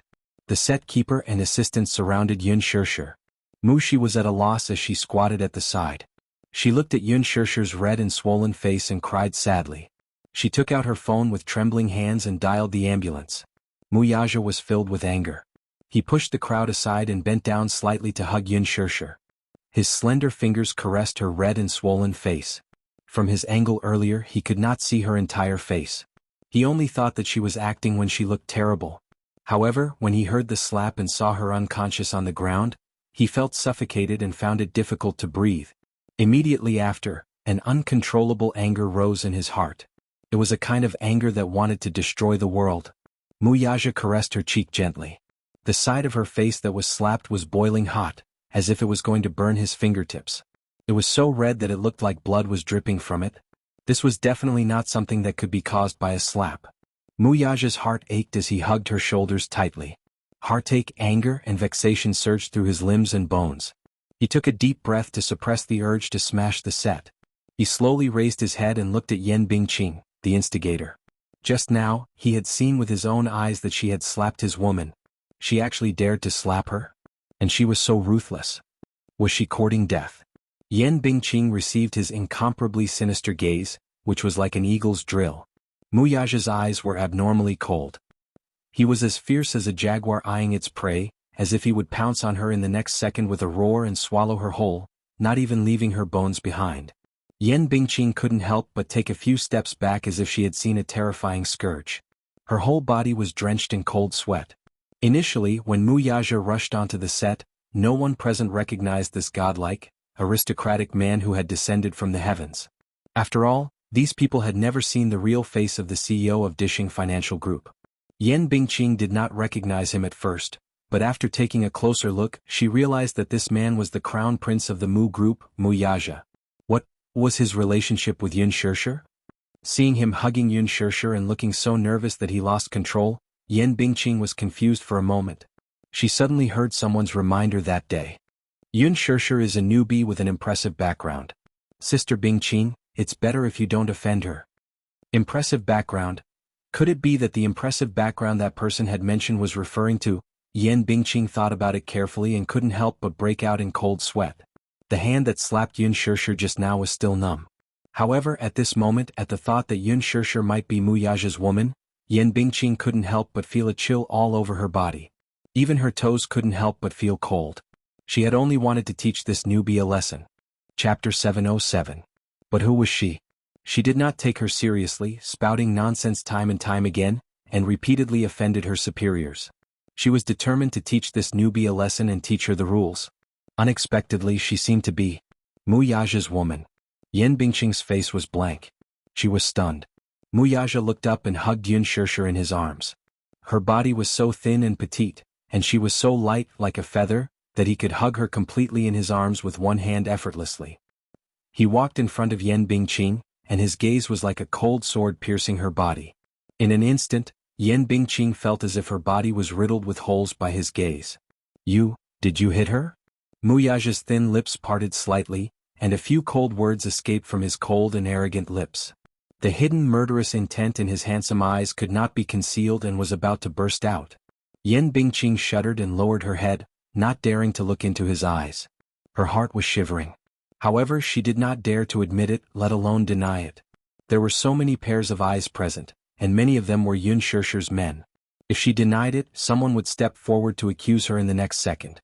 However, even if she had the courage of a bear and the courage of a leopard, she did not dare to admit it directly.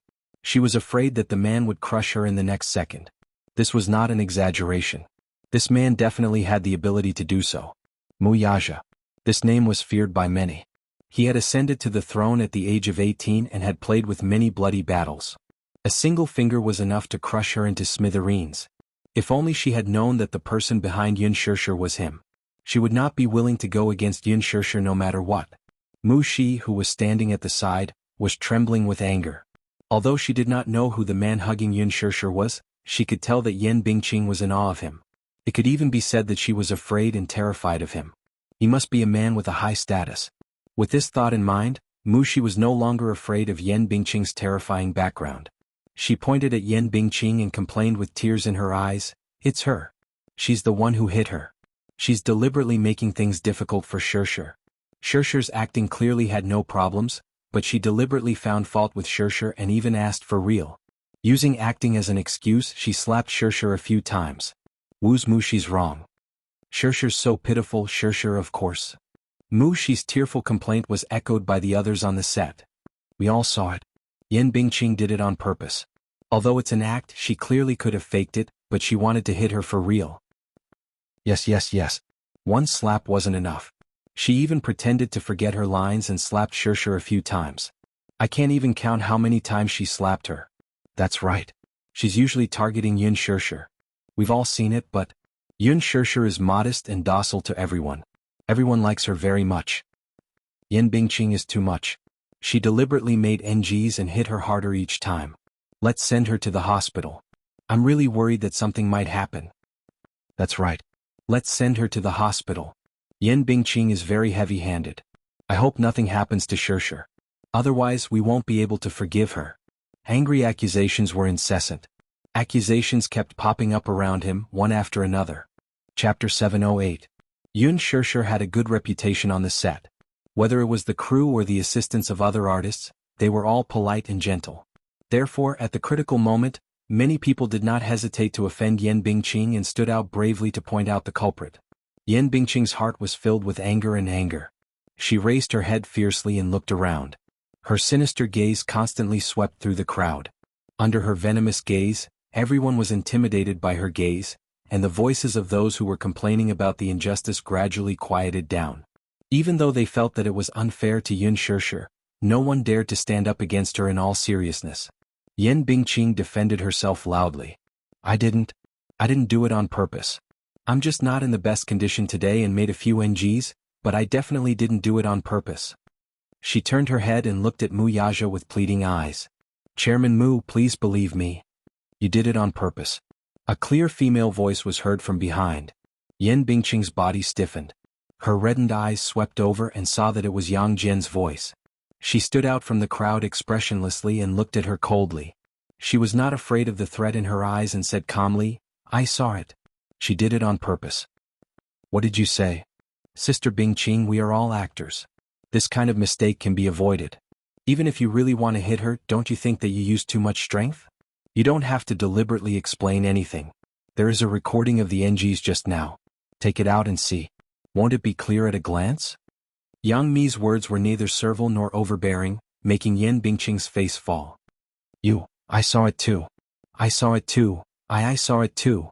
Seeing that Yang Mi had stood out, the other small-time actors also gathered their courage and stood out recklessly to accuse her righteously. Yan Bingqing was frightened. She trembled and stepped back. She shook her head frantically. It wasn't me. It wasn't me. I really didn't do it on purpose. You guys are clearly working together to harm me. Just as she finished speaking, Mu Yaja suddenly walked forward, stretched out his hand and strangled her neck. A cough. Yan Bingqing was caught off guard. Her throat was choked and she couldn't breathe. Her face and ears turned red.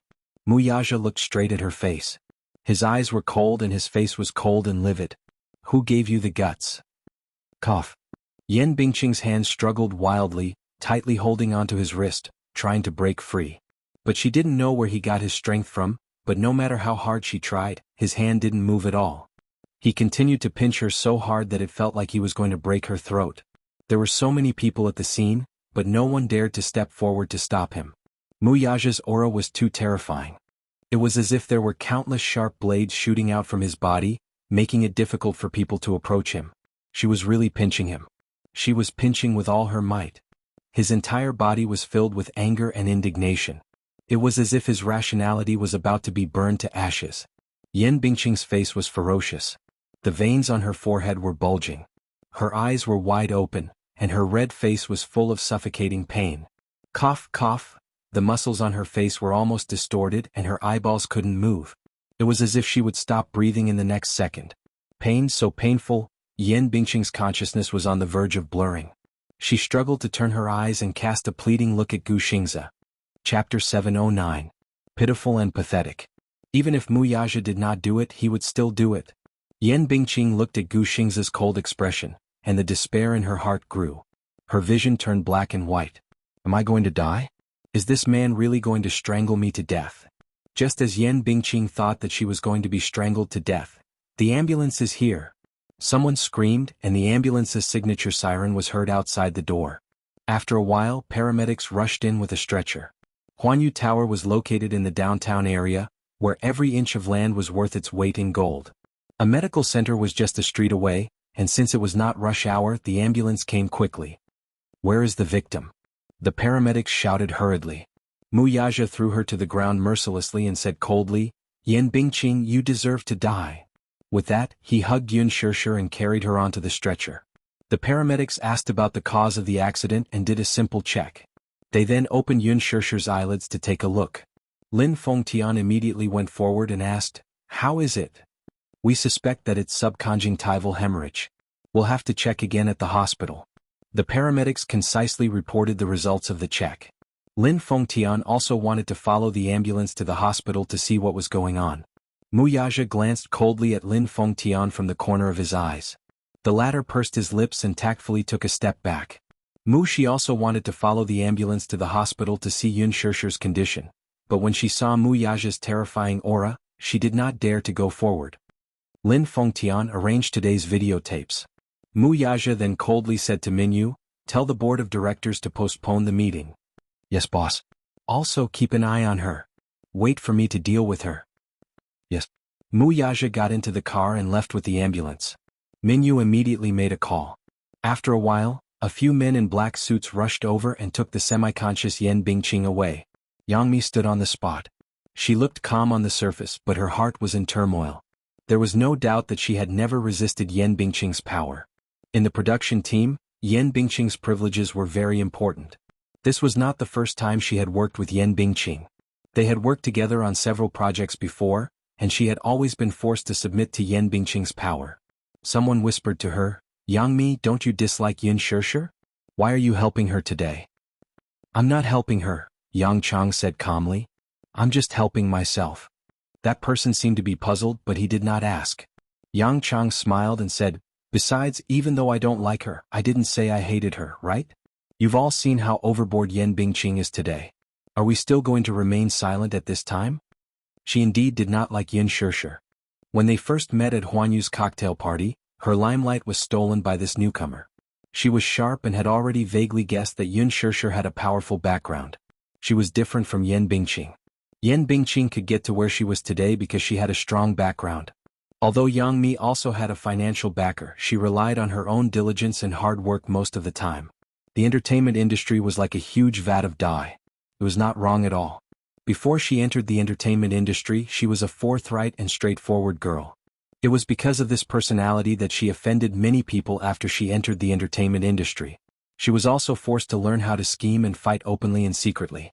Gradually, her personality was polished into a sophisticated person. Chapter 710. Although she didn't like her, she didn't hate her. After getting along with her for so many days, Yun Shirshir was humble and didn't have a sharp edge. Once, Yang Mi almost fainted from heatstroke. Yun Shirshir noticed her strange condition in time and sent her to the infirmary. On the way, she vomited because of heatstroke and dirtied Yun Shirshir's clothes, but she didn't show a trace of disgust on her face. Perhaps it was from that day onwards that Yang Mi's impression of her completely changed. However, because of Yan Bingqing, Yang Mi couldn't show how close she was to her. Compared to Yun Shirshir, Yang Mi hated Yan Bingqing more. She hated how she used her strong backing to bully the other actors in the crew. Flattering the strong and stepping on the weak, using unscrupulous means to create hype, it was disgusting. However, Yang Mi didn't dare to go against Yan Bingqing. She was no match for Yan Bingqing. However, just now, Yang Mi saw the murderous look in Mu Yaja's eyes when he looked at Yan Bingqing. Yang Mi immediately understood how important Yun Shirshir was in this powerful man's heart. Yun Shirshir was Mu Yaja's woman? After being in the industry for so many years, she hadn't seen Mu Yaja many times. However, it was the first time in her life that she saw an expression other than indifference and coldness on this man's face. Before this, she even thought that nothing could change this man's expression. Yun Shirshir was one. Yang Mi took the opportunity to use Yun Shirshir's position in Mu Yaja's heart to get rid of Yan Bingqing, who was a thorn in her side. She was certain that Mu Yaja wouldn't let Yan Bingqing off after hurting Yun Shirshir so much. In Mu Group's private hospital. In the doctor's office there was a dead atmosphere. The tense atmosphere was like a taut bowstring, ready to explode at any moment. Yun Shirshir was lying on the treatment bed with her eyes closed. She was still unconscious. She was so quiet that there was almost no sound. At the side, the nurse stood trembling as she looked at the man sitting on the chair with a cold expression. The doctor took the report and flipped it back and forth. Even though he pretended to be calm, his hand holding the report was still trembling slightly. Muyaja stared at him expressionlessly, his thin lips pursed into a cold and arrogant arc. Just by sitting there without saying a word, his aura was enough to intimidate people. A nurse came in with medicine. As soon as she made a little noise, his sharp eyes pierced over and he coldly ordered, "Quiet." That gaze was like a sharp sword that was piercingly cold, and it hadn't been unsheathed, yet it was sufficient to arouse fear in others. "I'm sorry. I'm sorry, young master, I didn't mean it." The nurse apologized nervously. Muyaja's eyes turned cold.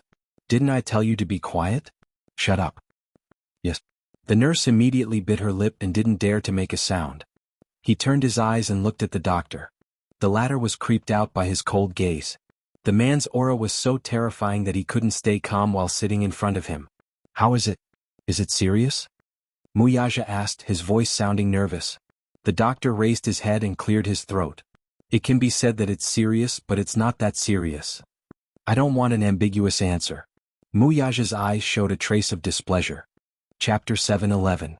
After a pause he continued, "The only thing that is more serious is that her eardrum is perforated." "This is more serious?" "Serious? How serious?"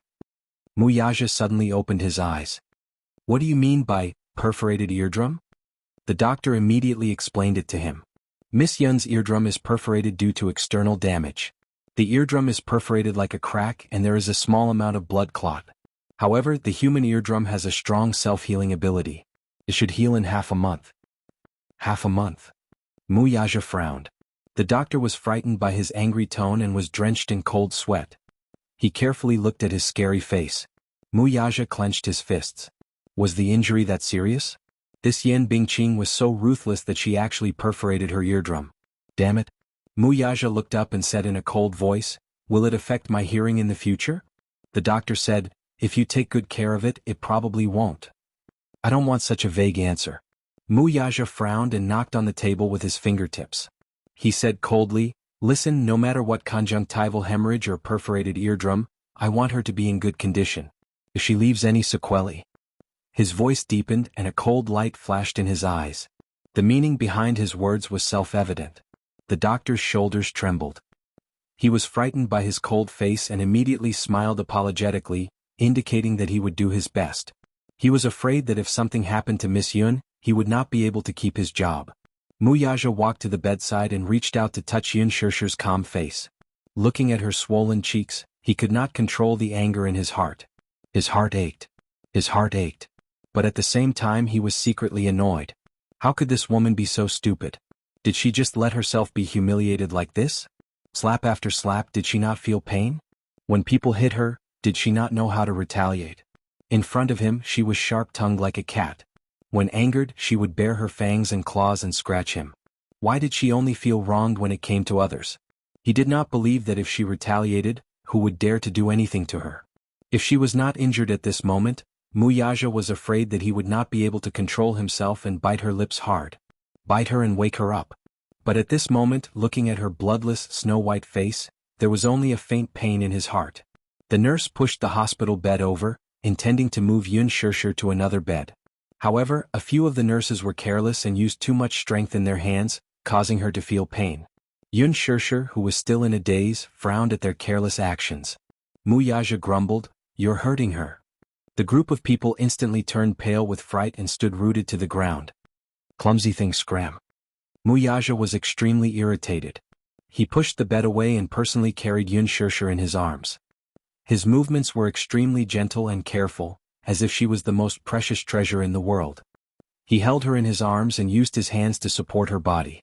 In her daze, Yun Shirshir seemed to feel a great sense of security from his arms. She actually snuggled closer to his chest. Her delicate little face was buried in his arms. Her brows gradually relaxed. Because of the dependence that this action unintentionally revealed, Muyaja's heart calmed down. In an instant, a certain part of his heart softened. Chapter 7:12. Muyaja lowered his gaze to look at her quiet and gentle face, and his lips involuntarily curled into a satisfied smile. He liked this feeling. He liked the feeling of being relied on by the woman in his arms. He wanted to be the man she relied on for the rest of her life. Mu Yaja couldn't help but hug her tighter, but he was worried that he would hurt her if he hugged her too tightly. However, he couldn't bear to let go. He carried her and strode to the intensive care unit. The people behind him looked at each other. Young Master Mu? Was he smiling just now? At 1 o'clock in the afternoon, Mu Wanru arrived at the Chinese commune on time for the appointment. The Chinese commune was located at number 9 Chang'an Street. The Chang'an Club occupied 12 floors in the Chinese building. As soon as she stepped in, she was greeted by the elegant and exquisite retro palatial style. It was said that the annual membership fee of the Chinese Commune private club was as high as 10 million yuan. The private members of the Chinese Commune were either rich or respectable. If one didn't have a net worth of hundreds of millions, he or she wouldn't be qualified to enter. Who was the person who asked her to come here? What was his or her identity? Mu Wanru pursed her lips, feeling a little nervous. There were a few pieces of information in the email just now, and they were all her DNA test reports. If these reports fell into the hands of the Mu family, she didn't dare to imagine what would be waiting for her. No matter what, she had to meet him or her friend. At least, this person had sent her an email to threaten her, which meant that there was still room for negotiation and that she was useful to him. Mu Wanru was very meticulous and she quickly thought of this. Following the room number sent in the email, she opened the door and saw a luxurious living room. She was a little surprised, but she immediately closed the door. The private club was very well hidden. Many big shots would do business here because of the high level of privacy of this private club. Mu Wanru walked in and looked around. There was a stack of documents on the coffee table. Her gaze slowly fell on the stack of documents and she frowned. She was curious. What were those? She took a deep breath and looked around again. Then, she carefully walked forward and picked up the stack of documents. With just a glance, he was stunned as if he had been struck by lightning. This information was none other than the most confidential documents related to her background. To put it bluntly, this was an extremely detailed investigation report. Even the identity of her biological father and biological mother, home address, mobile phone number, ID number, workplace. Everything was listed out in detail and clear at a glance. Why was her DNA report here? Hadn't she already bribed someone to destroy it? She remembered very clearly that she had burned all the information. Even the DNA gene bank did not exist. Her DNA sample had been destroyed by her.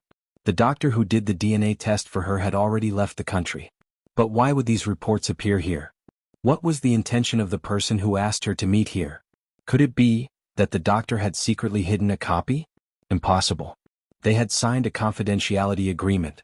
Moreover, she had given that person a large sum of money, enough for him to squander for the rest of his life. Then who could it be? Mu Wanru skimmed through the information. These were the evidence that she wanted to destroy the most. Who was it? Who was it? Chapter 7:13. Was he threatening her? The more Mu Wanru thought about it, the more fearful she felt. A frightening chill spread from her feet to her limbs. Her face turned pale in an instant, and her fingertips trembled uncontrollably. She lost her grip on the documents and scattered them all over the floor. Mu Wanru's chest heaved uncontrollably. She was clearly still in shock. She tried to calm herself down and slowly squatted down to pick them up. A man's deep voice was heard from behind her. Are you frightened by the documents? The abrupt voice was very deep and low, but it was like a sudden clap of thunder in the originally silent room. Mu Wanru screamed in fright and turned around abruptly. Her eyes widened in horror as she followed the voice. She looked in the direction of the voice. She saw a man in a tang suit slowly walking toward her from a corner of the living room. His face, which was originally hidden in the shadows, was gradually exposed under the bright light. The man closed in on her. Mu Wanru was so shocked that she held her breath. She then retreated in fear and warily sized up the man in front of her. Standing in front of her was an unfamiliar middle-aged man who looked to be in his 40s. He was dressed in expensive clothes and had an extraordinary bearing. His every movement was elegant and noble. One look and one could tell that he was either rich or respectable. The man's footsteps halted slightly. Mu Wanru still had some lingering fear in her heart. Her vigilant gaze slowly landed on his face.